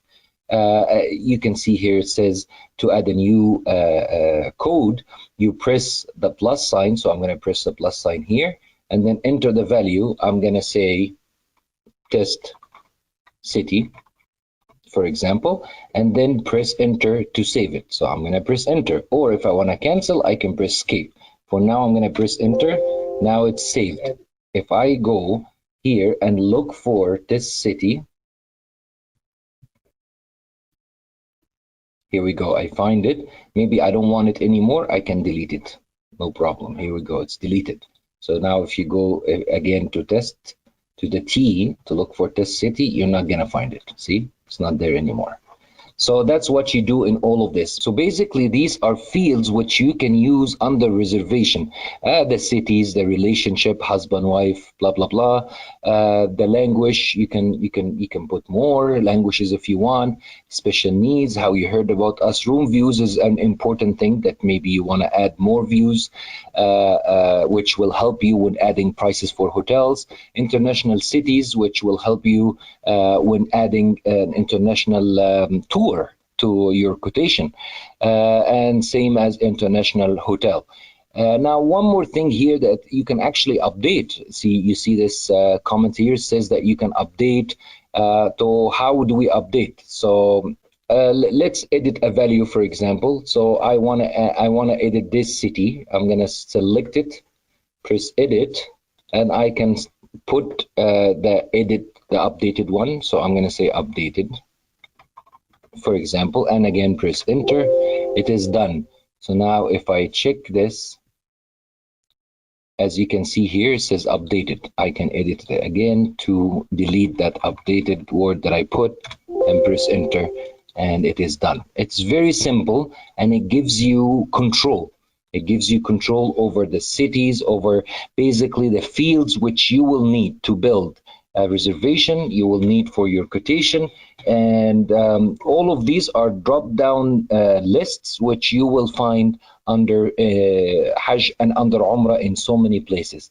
So that's where if you see something missing there, you can always come back here, add it, and then continue your work. Now, again, the help is there. If you want more details about each field, you can press on the help. It will give you a nice detailed video on what to do. I'm going to exit that. Now, the other two options are actually to give you more control over the countries and cities. So I'm going to choose delete cities. This is, so you remember in the first screen I showed you, we are able to delete, but we're able to delete one record at the time. So maybe actually you don't want to do this. You want to delete all the cities, or you want to delete some of the cities that you never use them. So you can actually come here and delete cities and choose. Now you will see all the cities here. You have two columns, city name and selected. There's some cities which you can select. You don't have the box to select. These are cities which are actually used under your reservations or under your hotels. So you don't have the option to delete them. In order to delete them, you have to delete your clients first, which is a very nice way to save your clients. If you deleted them, imagine all of your data will be messed up. These cities here, this is not used, for example, so I can select this, and then I can say delete. It will delete it for me, and they're gone. That's it. I don't have to see them again. So that's a nice screen that you can delete multiple cities at once. The other option, country and city scoping. So now maybe I don't want to see these. This is the countries and this is the cities. Maybe I don't want to delete them, but still I don't want to see them. So I want to keep them in the database. I don't want to delete these countries or cities. But when I am doing my work, I don't want the list to be so big. So I can choose here what is in scope and what's not in scope. So if you're working on cities, maybe you can unselect or select all, and once you finish, you can press Save Cities. If you're working on countries, same thing. You select whatever you need only, and then you press Save Countries. By default, they will come all selected, so that you can see all of them. As you know, we don't know really what cities or countries you don't use. So yeah, that's about it with respect to system variables. Very simple, very easy screen. Again, you use it really kind of once and you never come back to it, but very important in order to be able to do your work in Umrah and Hajj. Okay, now hotels. Here we are able to identify our hotels. As simple as that. It's a very simple screen, very nice, and we'll show it to you in a second. What I want to say before we enter that screen is that you are able to do the same thing under Umrah and under Hajj. So in case you are missing a hotel and you want to add a quick hotel, you can always do it there as well. You don't have to come back to the settings, but we think it is something that is important you include in the beginning and when you're doing the setup. Each company, they usually have a bunch of hotels, a handful of hotels that they use. They don't use, like Saudi, Mecca, Medina, they have thousands of hotels. You know, not everybody use all thousands. Sometimes you have your prices depending on which vendors you deal with. They are dealing with 20, 30 hotels at max. So you know, there's no point of putting thousands hotel if you're not going to actually put the prices for these 1,000 hotel and actually use these thousands hotel. I'm not saying this because there's a limitation in SureHajj. Absolutely not. You can add 1 million hotel if you want to. I'm saying this because practically when you're doing your quotation or you're doing your packages, you don't want your list to be scrolling down with 1 million record, but you're actually not using these 1 million record. There's just no point. So if I click on the screen here, very, very, very simple screen. On the on top, there's the menu. You can add a new one. You can update and save an existing one. You can delete a hotel that is not being used. So if you actually put a hotel here and you use it in any package or with any customized Umrah, you're not able to delete it before you delete your client first. You can also create documents. Let's say you receive prices from hotel directly and you want to save this, so at any time if you have any conflict with the accountant of the hotel, you want to be able to say, hey, I actually have the price list, you sent it to me. So you can actually select the hotel, and then you could create a document and upload it. The system will save it, and when you click on review, it will show you a list of documents that is being saved. And then as usual, there is the help, which walks you through every single small detail. It's way more details than what we are explaining here. What we are explaining here is day-to-day job. We are telling you basically how to start quickly. That's what we're doing here. So as you can see, SureHajj will come with some hotels, the 5 stars one or the most famous ones in Mecca and in Medina and in Jeddah. But you are free to add more in Mecca, more in Medina, more in Jeddah, or you can add a hotel in anywhere in the world, really. You can add in Spain, in France, anywhere in the world. And you can use that hotel to add prices, and so you can use that to add a tour package. You can use that for, Islamic tours or anything you want to add to your quotation. But the main thing that we use SureHajj for, as you know, of course, Umrah and Hajj. So now let's add a new hotel, and we talk about all of these options while we're adding it. So I'm going to add a hotel in Medina. Maybe I want to add a hotel called Shaza. Okay, Shaza. So as you can see here, I have to put the name of the hotel. So I'm going to say Shaza Al Medina. Okay, and then I have to select the city. If I click the world, then it's asking me in which country, which is really good. But right now we actually in Medina, so I'm going to select Medina. And then some people may say, oh, you know what, we're not going to fill all of this. It's up to you. You don't have to fill it, but we highly recommend you fill it. Again, remember, you do it once. You don't have to come back and do it again. The nice thing about filling some of these information is that your clients are going to see it. If you don't have it, they're not going to see it. So for example, I am actually going to go to Google. I'll show you how easy this is. I'm going to go to Google here, and I'm going to write here Shaza Al Medina. Here we go. Right away, I have a phone number, which I'm going to take copy. I don't have to write it again. Here we go. And the contact name, maybe you know somebody there that you like to contact.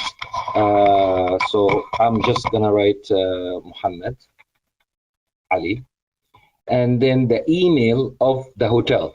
Why is the email important? Because if you're actually getting prices from the hotel directly and you want to SureHajj to send automatically the request each time you make a reservation, obviously you have to, don't worry, it's not going to send on its own. You have to select, to ask the system to send the emails for you. The system will actually come here and check. If there is no email, the system cannot send your request. So I'm going to write here, for example, I'm going to write here reservation at shaza.com. Okay, that's great. Now the website, if I click on website here, I can just take that copy and save it here. Done. The location, if I go back to Google and I click on the map, it will show me exactly where Shaza is. I can zoom in if I want to. I can zoom out. And once I'm happy with this, I can say share. It's going to give me a link, copy that link, put it here. I'm done. I don't have to do this again, ever. So this is really done. Why did we fill the website and location? When you send your quotation to your client so they can see it, and let's say they are staying in Shaza, they will have a click here button beside the hotel name where they click on it, and it will show the hotel website. And it will show the hotel website and contacts. If you don't fill it here in the settings, then how the client is going to see it? If they click on it, it's going to go to your website, which is useless. So by not doing this homework, you are not enjoying all the features. You know, one of our goals is to make you look like a superstar. We want you to look very professional in front of the client, and it's very actually easy to do. See, it doesn't take me a minute to add a hotel. Anyway, let's continue. So this Shaza is actually a 5-star hotel, so I'm going to choose that. Then here are the list of room views, which we talked about in the tab before, system variables. I'm going to choose which views I want. So I'm going to put actually city and haram only. Maybe I want these two views only.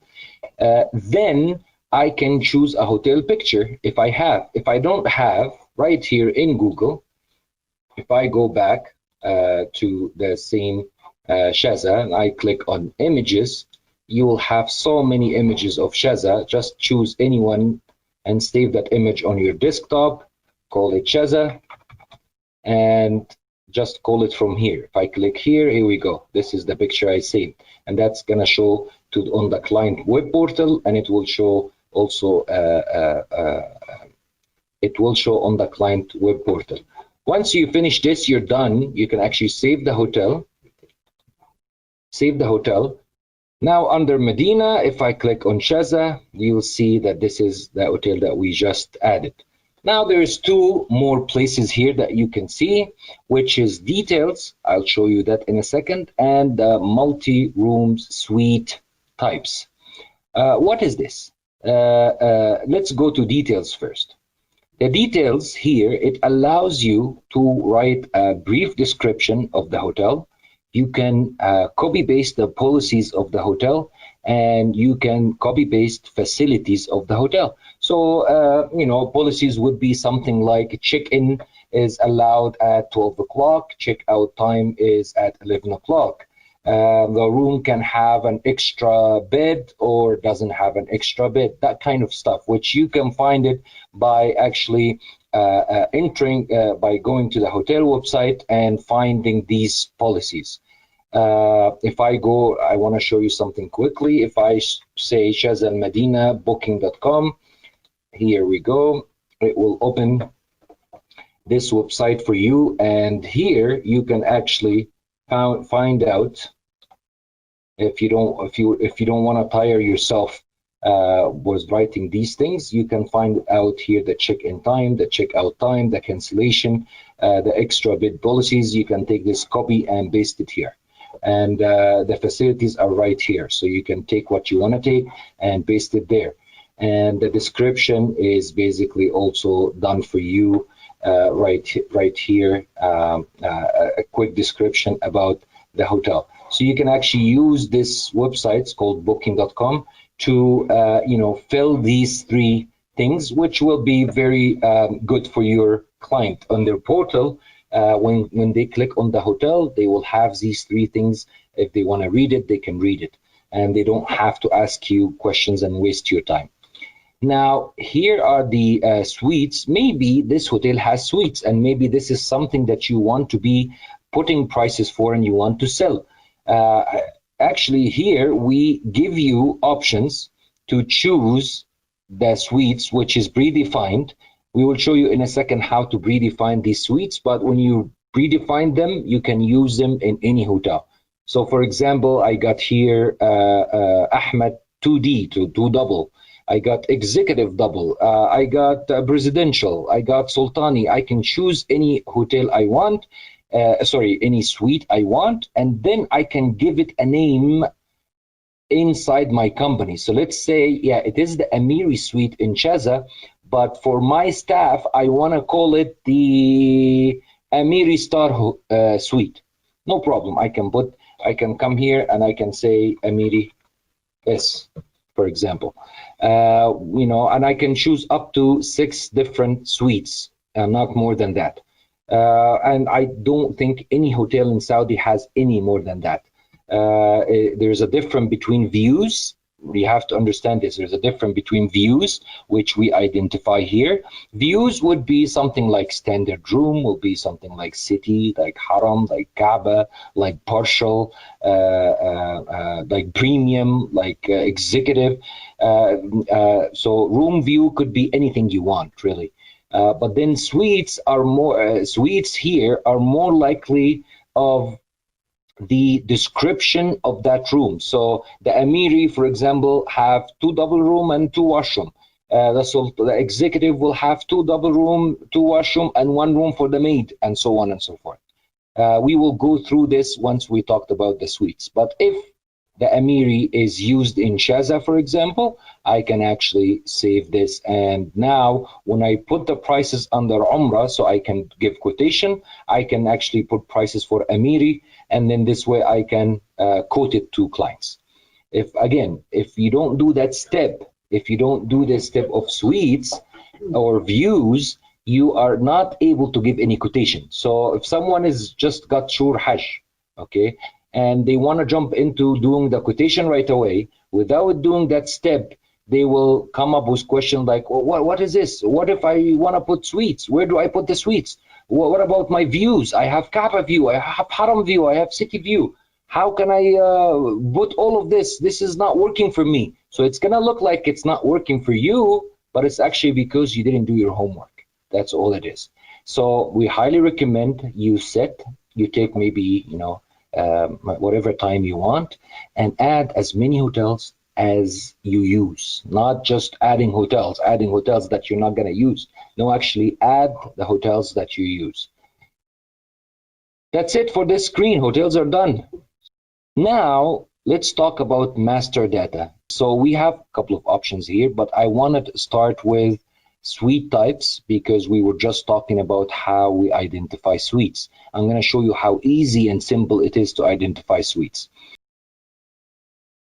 Right here, you see it's very, very, very simple. I'm going to explain to you what this grid first, what is this table, and then I'm going to show you how we're going to add a new one. If you use suites, we recommend that you do this step first before identifying your hotels. So this way, when you identify the hotel, you can choose the suites that work with this hotel. Okay. So the first column here is called suite name, and then here it is giving you options. It's telling you how many rooms of each category. So for example, let's say a suite has 2 single, then you'll put 2 single here. If it has 2 double, you can put 2 double. If it has 1 double, 1 triple, you can put 1 and 1. If it has 2, 2, 2, 2, 2, you can do that, which is impossible. There is not a single suite in Saudi that has that many rooms. But you have single, double, triple, quad rooms. You're telling SureHajj that this suite is made of what kind of room and how many rooms. And then you're putting a short description of the suite. And after you finish, you save. So something to note here before we add a new suite is that if you don't want to add so many types of suites, here you actually identify the suite description. That suite description could be used in so many hotels. So let's, for example, say that there is a suite called 2 double, okay, which has a simple 2 double rooms with 2 washrooms, okay. So you can identify this suite here, which we're gonna do in a second. We call it a 2 double suite, and we can use it under so many hotels. So if there's a bunch of hotels you use that has a suite which has 2 double rooms, and instead of writing this by hand instead of identifying so many types of 2 double room suite, you can actually make it one, like 2 double room, and then you can under the hotel you can say, yes, I use this suite.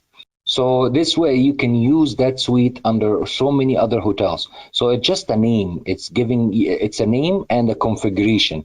And under this hotel you can name it any name you want. Like we showed you, under the hotel you can actually choose the two double, and then you can call it Amiri. You can choose the two double in a different hotel and call it executive. You know, whatever the hotel goes by, that's a different story. So here you identify the category. So let's do this together. Let's do that sample together. I'm going to go to new. Always you click new. And here in the suite name, I'm going to say two double. Okay. And I'm going to come here and say it has two double room. And the description, I will say two double room with two individual washrooms. I'm done now. I just have to press save. Guess what? It is done. You see it here? I can come back here and change it. I can say, no, I want the two double to actually have a space. And I can save it. Here we go. It has a space. Now, if I go back to the hotel screen for a second, I can come under this hotel called Habitat, and I can say, I want the two double suite. Now the system knows that it has two double rooms, but call it here Amiri, and I can save. And then I can take this other hotel and I say, I want the two double room, but call it here Executive, and I can save. You see, I called it different. You see, I click now, it says it's showing Amiri. I click here, it's showing Executive. Now it's giving two different names under each hotel. I will put the prices that comes with the hotel, but the category of these two suites is the same, two double. So this way, I don't have to add 180 different type of suites. I can just add maybe, 4 or 5, and I can use that in 1,000 hotel. That's basically the suites. It's very easy. When we actually do the Umrah and Hajj, we will show you how to add people to the suites, how to price the suites. It's very simple, and a system allows you to do this with one click. Now, if I go back under master data, I go here, sub-agents. It is actually self-explanatory. Here you add your sub-agents. You have a menu where you can add a new one, save, or you can delete. And remember, with delete is a very dangerous thing to do. So the system actually took all the precautions. They check if there's any record under this specific thing that you're trying to delete, whether it's a sub-agent, whether it's a vendor, whether it's a hotel or a room type, it will not allow you to delete. So don't think that there is an error in the system. It just means that you've used it already, so you can't delete it. That's what it is. To protect your information, that's all it is. Now, here there's an option to merge with vendor, and this basically what it is you're saying that sometimes in certain cases you have a company that you deal with. They are your sub-agents because they are selling Hajj for you, but they are your vendors because they are actually selling rooms for you. So they have contracts with hotels, but at the same time, they don't have a quota for Hajj. So sometimes you want to merge accounting together of a sub-agent and a vendor. So this is basically allows you to do that. And then here, create a document. You do the exact same thing where you can save some documents and then you can review them later on. And if there here in this option, there's statement. If you select any of the sub-agents, you can view their statement, and there's a help sign, the help button as usual. So if you press new, you're able to add the name of that person or that company, and you are able to add the address, phone number, a couple of phones actually, home, work, cell, email. We highly recommend you always put emails because you can send them the statements by emails and stuff like that. And then with the sub-agent, you always have to assign the sub-agent to a branch. We're going to show you how to add a branch. It's also under master data. But even if you only have one office, it's still called a branch. Okay, so you have to assign these people to branches. Why? Let's say you are located in Saudi Arabia. You're a company in Saudi, and you have a branch in Jeddah and a branch in Riyadh. Okay, and you have a sub-agent that is, for example, living in Jeddah. you want this sub-agent to always deal with the branch in Jeddah, so that they can pay him or her all the commission, they can receive the documents from him, they can receive the payments if he's allowed to receive payments on your behalf. You want them to always deal with one branch. You don't want them to take money from the Jeddah location and then go get money from the Riyadh location. That's not professional at all. So you always assign a sub-agent to a branch, okay? Now here is the commission rate. So you start giving them commission. This is basically for Hajj, how much you want to give them if they sell a single person, a person in a single occupancy, or a person in a double occupancy. It's per person. So you put the prices that you want to give them. Maybe you want to give them a flat fee, so you can put $100 for all of them, or 100, whatever your currency is. And then for Umrah, maybe you want to give them something different, so you can identify it here as well. But be sure that to know that these numbers are per person. They're not per package or a group, or no, this is per person. So if he brings you 50 in Benta, it will be $100 multiplied by 50 people. Okay, that's 5,000, and so on. This number here, just for your information, will not be added on top of your quotation. This is actually are taking from your profit. Okay, so you need to understand this as well. So when you set up your profit, when we'll talk about that when we enter the Hajj and Umrah seasons, when you set up your profit and your overhead, you want to account for that. Okay. As you can see here, there is a quote here, a note here. The system is saying that this sub-agent, Muzammil, is affiliated, is merged with a vendor named Sidar Travel. So now the accounting of these two are together. So this is what I meant by if I choose this one, Hoda, for example, you see there is no comment here. If I click on this button, merge with vendor, it will give me a list of my vendors, and I can say, hey, I want to merge that with Hilton. If I click on it, it says successful link is made. Now, if I come back to it, see, it says merged with a vendor, Hilton. So basically, when you click statement for the sub-agent and you choose to merge it, you get the statement. The system treats the vendor and the sub-agent as one entity.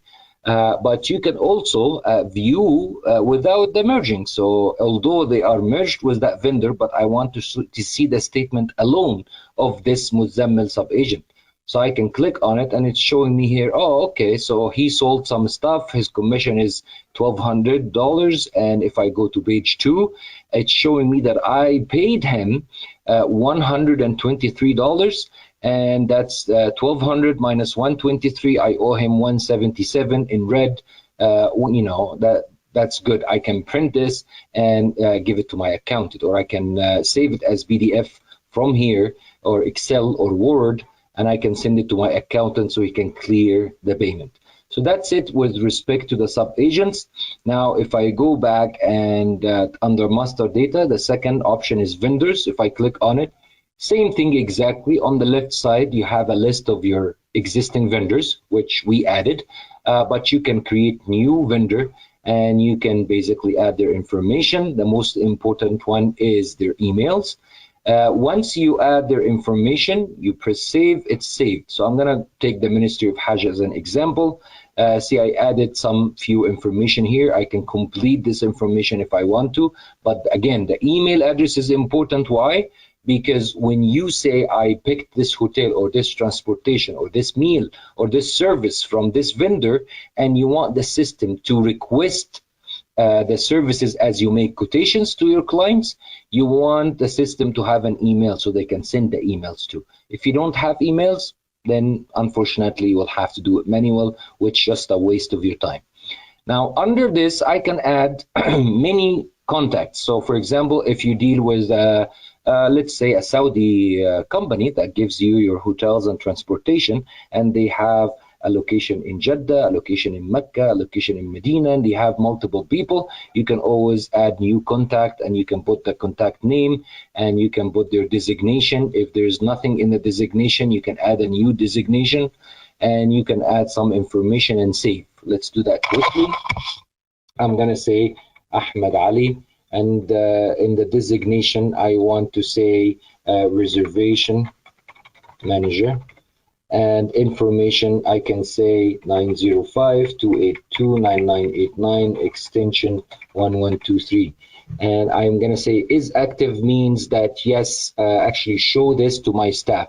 So if they wanna see who is in under this company, they actually can see that you have, you can see it here, see Ahmed Ali, and they can click on it and edit contact. They can view exactly what, you know, their information and contact them. So you can put email address, you can put phone numbers, but the main email address here would be the email that SureHajj uses to send the requests. Okay. And again, here you can create documents and save it under vendors. You can review these documents, or you can view the statement. So I clicked here and it shows me exactly what did I use from the Ministry of Hajj. Seems like I took 5 buses. Each bus costed me $722, which is a subtotal is 3,610. So that's the total of these buses. If I go to page number 2, it shows here that yes, I made some payments. I paid them a total of 3,100. So I owe them 3610, and I paid 3,100. Then the balance is only $510. And again, I can save that. I can print it, and I can save it to Word, PDF, or Excel. And so these comes very handy, especially for the accounting people or for the owner of the travel agency. That's it with respect to the vendors. Again, vendors are very important, and that's the only place where you can add vendors. Without adding vendors, you won't be able to do your accounting, and you won't be able to attach your services or your hotels to a vendor. So the system doesn't know where did you actually get these prices from. Now, cost items. In order to understand cost items, it's very simple. Cost items are divided into categories. They come automatically with SureHajj. You're able to update or add new cost item, but you're not able to change anything in the category. These categories are not changeable. So, for example, category like what? Like accommodation. Okay, accommodation category, you can choose if it's in Saudi Riyal or if it's in your own currency, which means here that anything you're going to add under this, it's going to be in that currency. So obviously accommodation would cover something like hotel in Mecca, food in Mecca, building, food in building, Medina, hotel in Medina, food in Medina, hotel in Jeddah, food in Jeddah, Mashaa'ir accommodation, min Arafat Muzdalifah, Mashaa'ir food, and you can add as many as you want. So I'm going to add here a test, for example, and I can say save. Now, what are these cost items? Remember what I was telling you, when you enable the advanced accounting, you have to attach everything. Like, for example, you're adding a transportation. You have to attach it to a vendor and a cost item. So when you do transportation, for example, you will attach it to a vendor, let's say Ministry of Hajj, just an example, okay?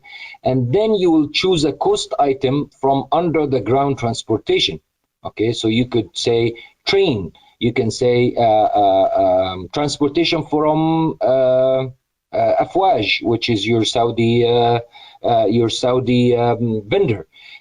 This way, what that does for you is every time you actually use this transportation or this product, the system have a value that you entered.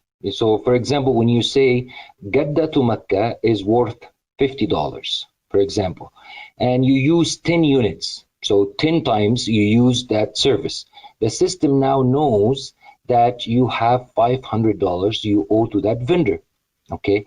And now when you actually reconcile the files of Umrah, you put the actual cost that you paid that vendor, and instead of paying 500, you ended up paying 450 because he had a sale, okay? So what this does, what SureHajj does is it takes the 450 paid under the reconciliation and minus it from the budget, which is $500, and gives you an extra $50 in that particular cost item, which is, for example, ground transportation. So you know that, yes, after in the end of the season, by item, you can check and say, oh, okay, great, I did great in pricing my transportation. I actually made extra profit. Or I actually broke even, no problem. Or God forbid, I actually lost money, so maybe next season I have to put, when I price my transportation, I have to put extra buffer, okay? So let's go through the categories. And as we explain Umrah and Hajj, this idea of cost items will become very easy for you. So don't concern yourself. Everything with the cost items already built in with here comes with you free. You don't have to even think about it. Or as we use Hajj and Umrah, you will, you may say, oh, I want to update this item, maybe call it a different name, or maybe add new items. Okay, so let's go through the categories quickly. The categories which creates any kind of package, Hajj, Umrah, or customized Umrah, or even tours, okay, is accommodation, which is basically the hotels and anything to do with hotels. Air tickets, which could be international air tickets, or it could be domestic air tickets in your own country. Ground transportation, which is basically in Saudi, so that's why it's already ticked as in Saudi riyals. Services in Saudi could be something like Zamzam water, could be babysitting, could be any service that's basically added in Saudi that is not transportation or to do with hotels. And then services in dollar. Now that dollar, by the way, is going to change according to your country. So if you are in let's say Punta Cana, Dominican Republic, it will be something like pesos. If you are in Europe, it will be euro. So this dollar is because our currency here is dollar, so that's why it's showing dollar. So now services in dollar, that services could be a courier that you're sending here, which costs you money. It could be extra seminars and it costs you money, stuff like that. And then comes the overhead in Saudi. So maybe you have, people working for you in Saudi. So it has all of these cost items underneath. I do not think we missed anything. Again, you may add something, but I doubt that you will find anything that we missed here. And then overhead cost in Canadian, and that includes like rent, bills, and all that kind of stuff. It's right here. You can read it and you can update it if you want. And then the airline tickets in Saudi Arabia, which is like Jeddah, Medina, Medina, Jeddah, you can add that here as cost items. So simply to summarize this, the cost items are simply and only used for advanced accounting, so the system can compare between budget price and between selling price. And though at the end, it gives you profit or loss per cost item, which helps you to update your prices in the future and have a buffer and create more, hopefully, profit. So that's it with respect to the cost items. If I go back to the master data, now Hajj license.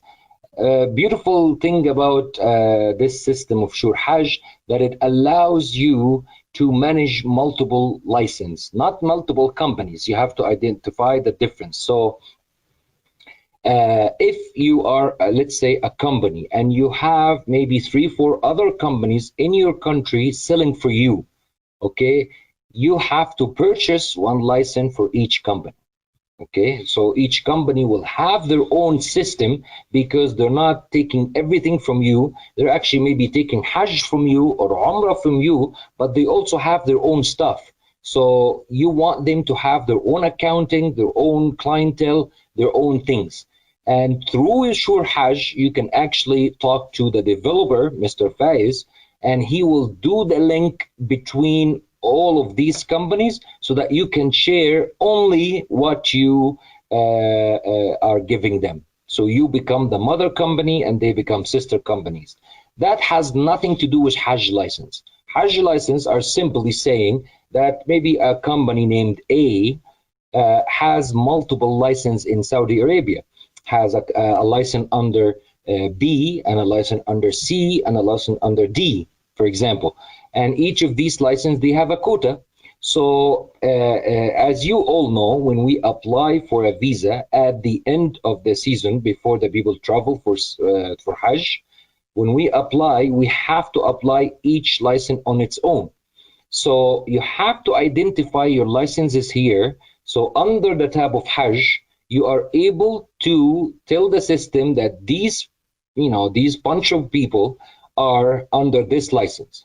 So when you are actually applying for the visa, the system will help you to know which client to apply under which license. Okay, that's simply it. And it's very simple screen. You press new, you add the license name. I'm going to say license A, for example, and I'm going to say the quota is 100 visa, and the office number is 52. Once I've done, I click save, done. See, all of these are licenses that actually are in the system, and it's saved. This is a static thing. You have to differentiate between the license and your Hajj quota, which we talked about under miscellaneous. This one here. This one here is a dynamic number that the system uses to enforce sales stop. So once you reach this number, you stop. Okay, so you actually have to put this Hajj quota here. But here, you're just telling the system that when I tell you to assign these bunch of people to this license, I don't want you to add more than 100 people. So, for example, I'll show you that quickly so you are not confused.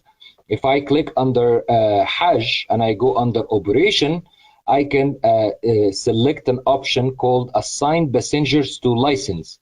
If I click here, it tells me, okay, which license do you want? I want license A. I say show. It showed me that the quota is 100 people. Now I can select any program to assign these people. Here I have in this program 64 passengers. I want to add all of them to this license. If I press assign, they will be all assigned. Okay, so now the great thing, and it's telling me here that the count is 64 people. The great thing is when I send these passenger data to the Ministry of Hajj website, and I have multiple licenses and I'm confused, I don't know which one is going on which company, the SureHajj is going to tell me, okay, these 64 people is going on license A, and these 90 people is going on license B, and so on and so forth. Okay, now for now I'm going to unassign them because we're just doing testing, and I'm going to close Hajj.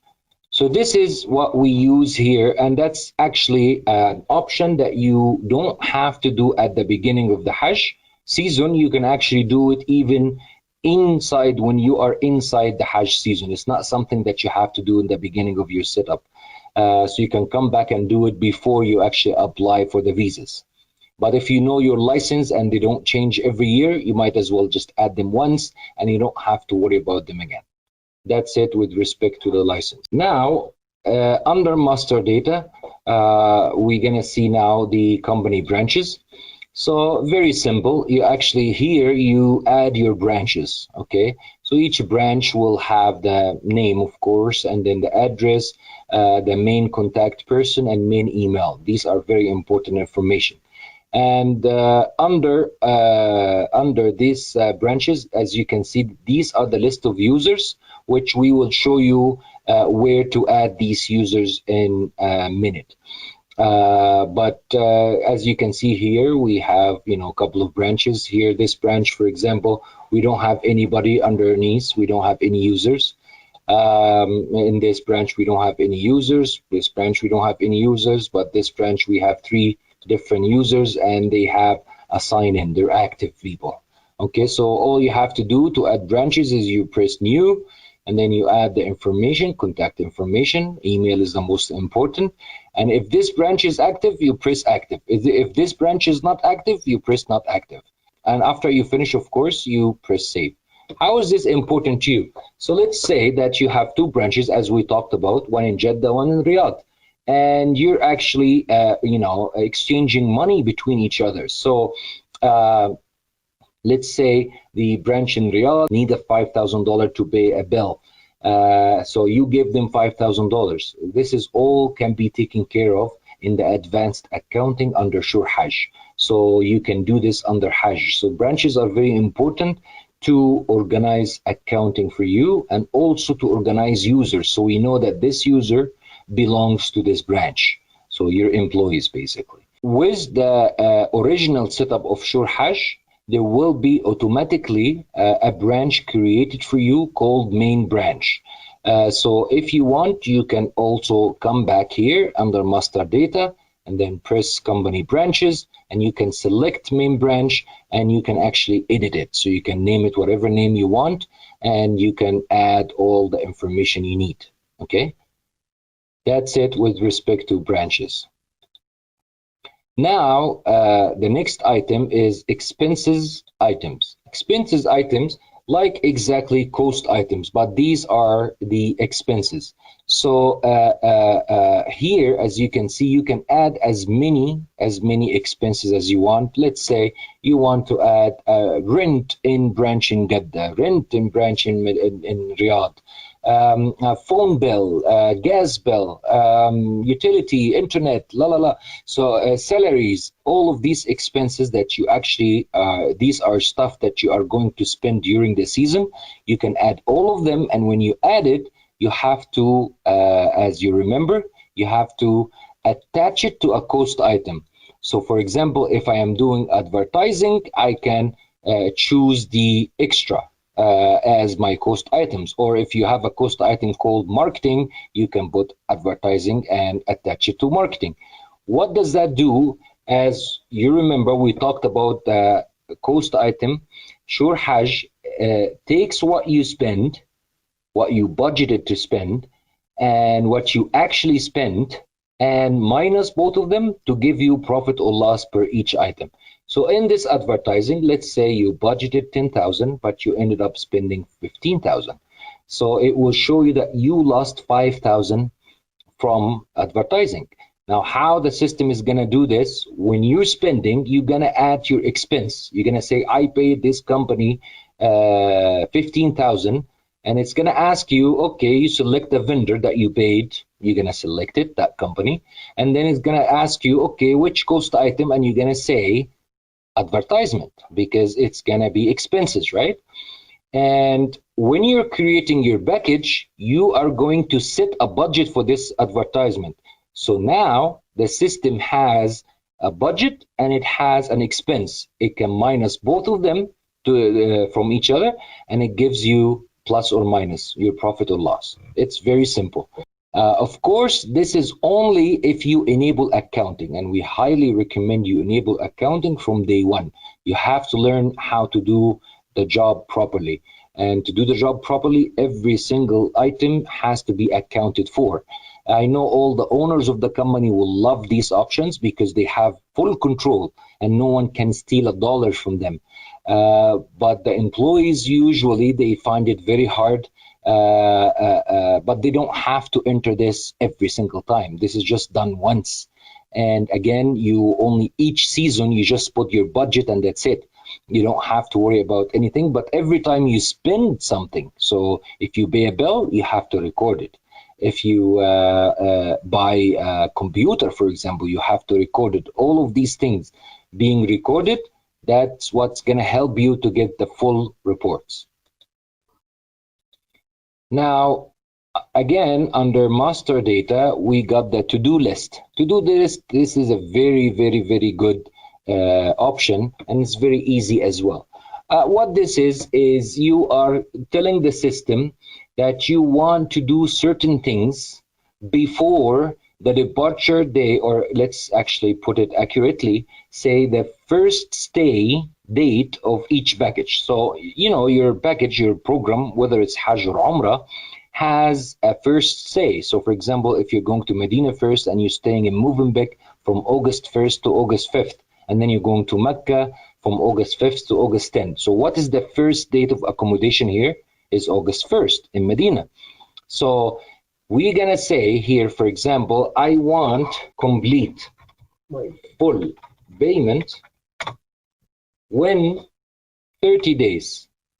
Now the system automatically understands that, okay, in the package where it has the first day, August 1st, 30 days before that, it's going to give you a reminder that this task is need to be completed, and you have to set this reminder off.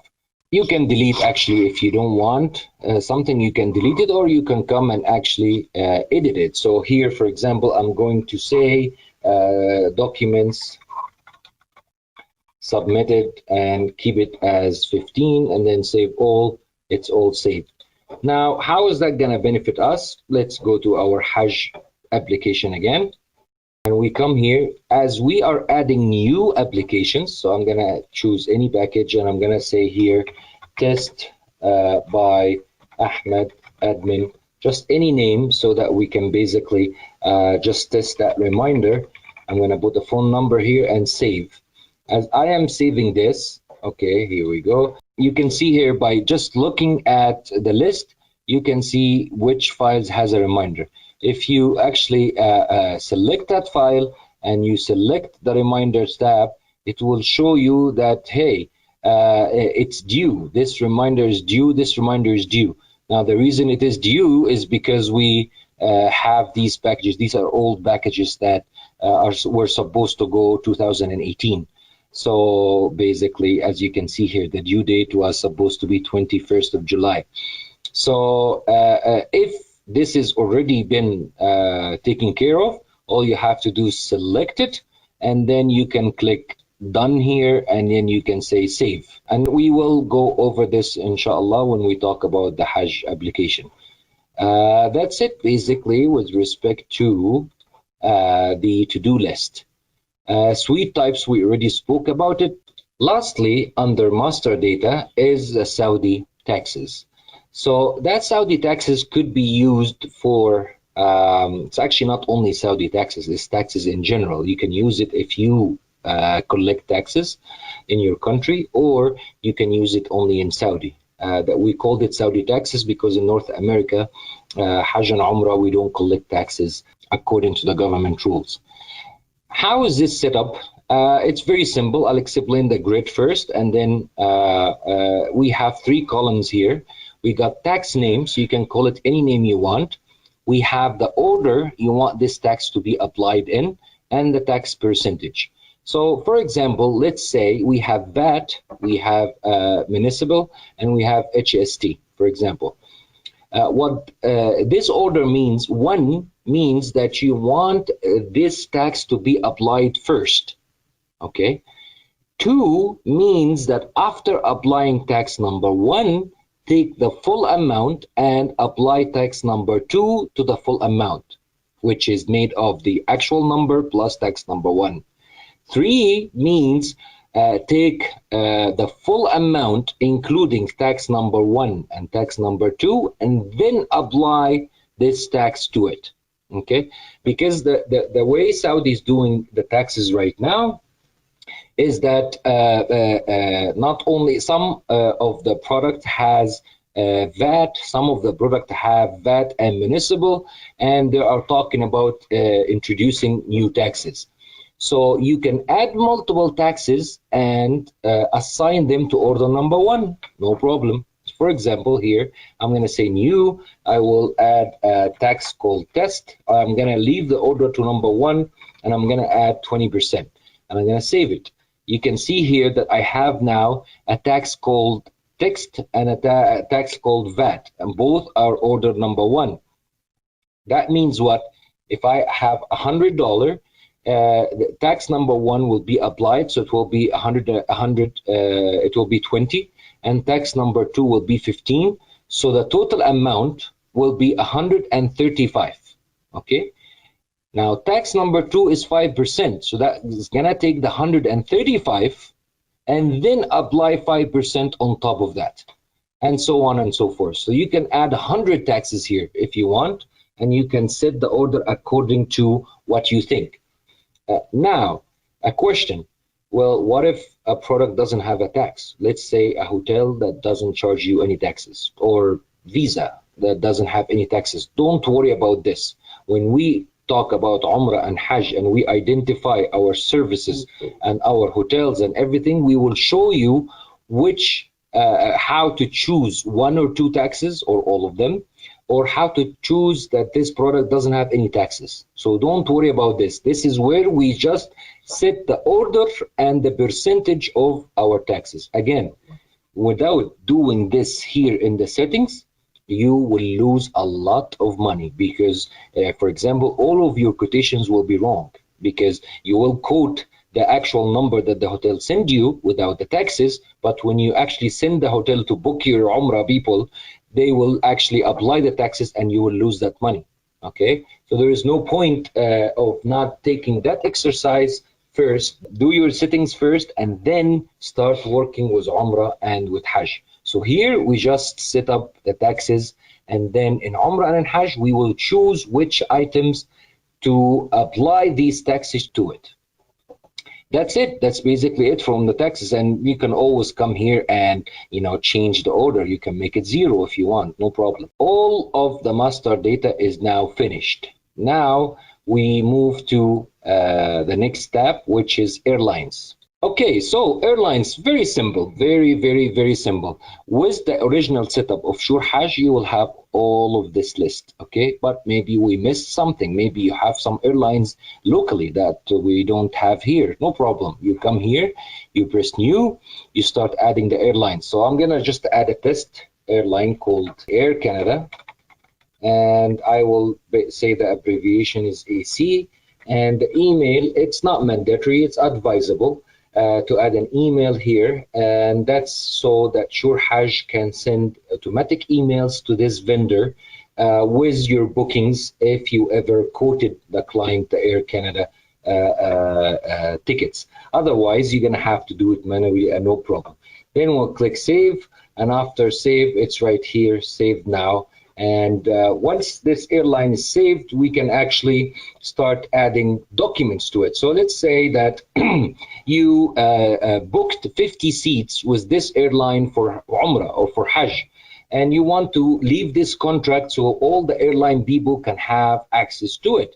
So no problem. You can come, press create document. You select the vendor first, which is Air Canada. Then you press create document. Then you actually write short description will be contract for Umrah Marsh Group, for example. And here you can say reservation number AG this 50 seats. And then you can say is it a service contract? Yes, it is a service contract. And then you can select the contract from any of you, basically your computer. I'm just going to select any file, and you say okay. Here we go, successful. And as you can see now, if I go to different airline and then come back again, I have a contract. If I select it, I can read the description here, and I can view the file, I can print the file, or I can delete the file. Okay, so this is very great for, especially for airline people. If you have multiple agents do airlines and they share information together, they actually can use this tab, so they all have access to the same contract. So if someone is not in the office and you as an owner or as a salesperson want to find some information, you can ask whoever is airline agent in the office, and they can access here and tell you exactly the details of this contract. That's it basically for the airlines. Very simple tab actually. Why is this important? Also, I didn't say in Hajj and in Umrah, when you're adding segments, airline segments, you're actually choosing from a drop-down list of airlines. So if you don't add your airlines here, or actually if you don't add more airlines here, most likely you won't find them in Umrah and in Hajj. You'll have to come back to the settings, add them, and then be able to actually use them in Hajj and in Umrah. That's it for the airline. Now, the most important and last tab in this session is security. Okay, what is the security? In a nutshell, security is creating groups of users. Accounting is considered a group, admins is considered a group, a salesperson is considered a group, and so on and so forth. You can create unlimited numbers of groups. For each group, you can assign certain parts of the system so they can see it and actually work on it, and other parts that they cannot enter, they cannot see it. Okay, once you do this, you can start adding your employees or sub-agents or anybody who is going to be using SureHajj, and assigning them to a group. Let's do this together. Let's look at this beautiful screen and do it together. Without doing this, imagine every single user is an admin, so everyone has access to your profit or loss. Everyone can actually enter in the settings and change data or change permissions or change email settings, which we have talked about previously, and can mess up the whole system for you. That's why we highly recommend that you take a couple of minutes to create your groups, and then adding employees with a username and password that they can use, and they will be only allowed to do what you want them to do. Let's look at this together. So in this screen, you have two tabs. Very simple. You have user groups and you have users. Okay, so user groups is where we create a group. I'm going to create a new group, and I'm going to call that airline agents. Okay, and I can write a small description for myself so that I can remember what this is. So here I'm going to say these agents are not allowed in settings, but allowed everywhere else. That's just an example. Okay, of course, airline agents, they are not to be doing roaming or operation. There's multiple things which we'll show you in a second. Okay, now before I save, I can select all permission. On the right side here, there's multiple permission which we are going to explore now. But if I want, I can select all of them, or I can not select any of them. For now, I am going to say save. As you can see here on the left list, I have airline agents. I selected it, and I don't have any permissions yet. I can add permissions now. These permissions are categorized. Okay, so here, for example, under admin console, we have something like system configuration, which is like the settings. We got managing security, so which is this screen that we are in.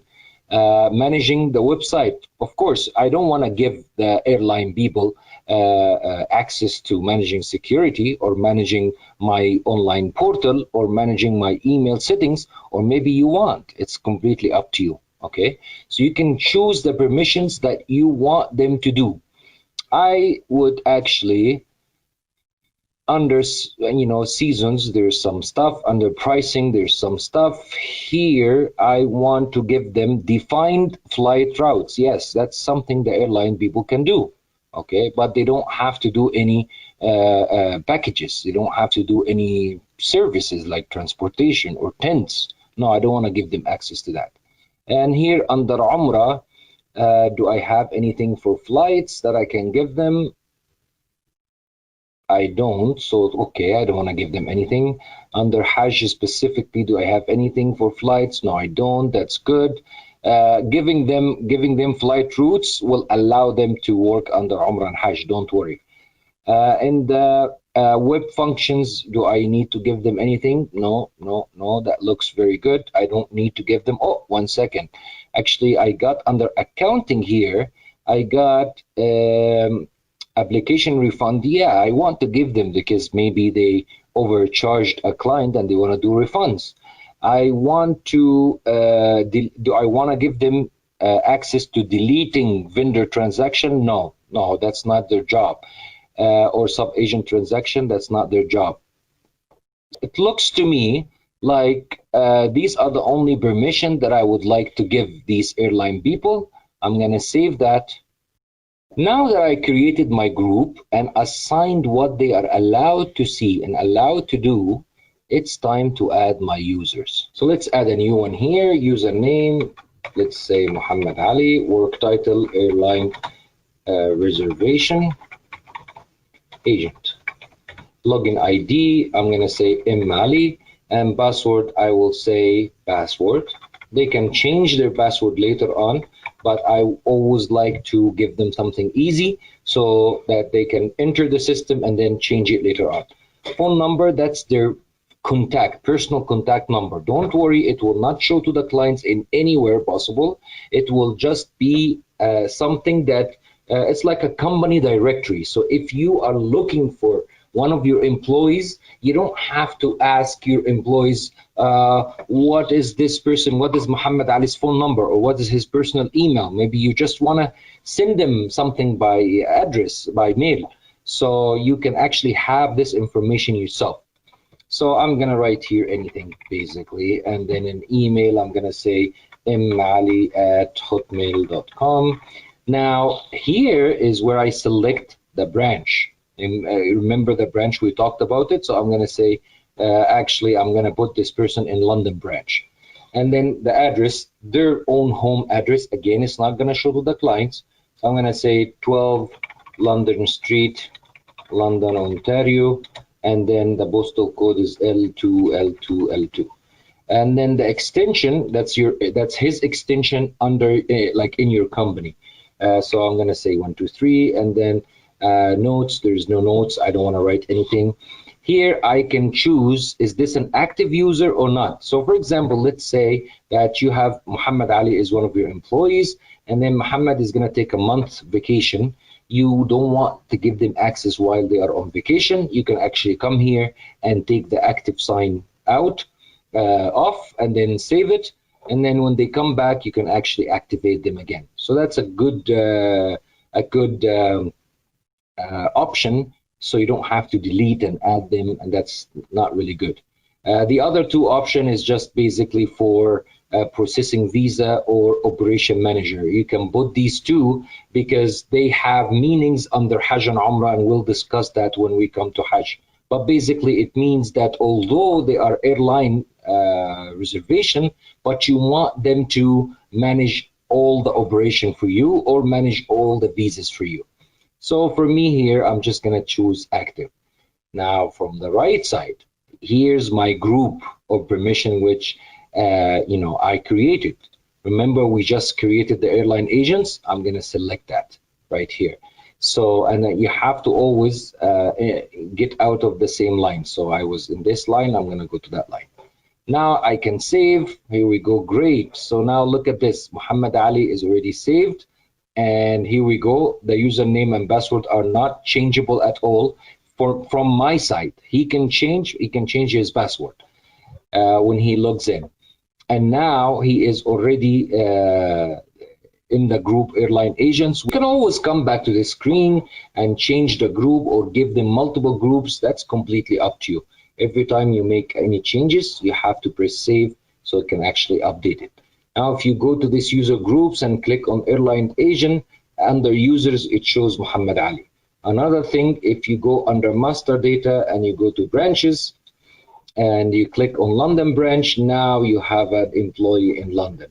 And that's how you assign employees or sub-agents actually to branches. Again, anybody that you want them to use SureHajj, they have to have a username and password.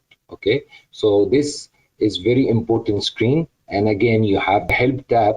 You can click the help to watch a complete video giving you step-by-step information about every option here. I believe that's it, that we finished all of our options. The other two options here is basically the main menu, which gives you a quick access to Hajj or Umrah or changing password or any of these options. And then you have exit admin. If you've done your work, you can exit your admin and actually work on different options. Folks, it's been a pleasure. I think we have covered everything you want to know in settings. Again and again and again, I'm going to say this for the million times. Without doing what we just went through, you will not be able to use Umrah or use Hajj or utilize all the options. You may use something, but you will lose a lot of other great features that SureHajj offer a part of your subscription. Jazakumullah khair. We'll meet in a different session, inshallah, talking about Umrah and about Hajj. Take care and have a great day.